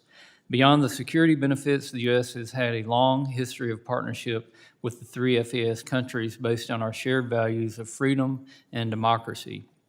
The citizens of the FAS and Pacific Islanders alike have a long and proud history of service in all branches of the U.S. Armed Forces. They volunteer at higher rates per capita than in many U.S. states. In fact, 1,000 active FAS citizens are serving in the armed forces, and several hundred veterans live in the FAS today. It is our responsibility today to ensure we continue and strengthen this partnership with the FAS and their citizens. I'm proud of the work that we have done in a bipartisan and bicameral manner to produce legislation which renews the COFAs in a productive and effective manner while increasing oversight and accountability. As I mentioned in my opening statement, finalizing the COFAs has been an ongoing effort for many months, and our work is still not complete. The legislation incurs an increased cost, and we will continue to work to reach an agreement on an appropriate offset for new spending.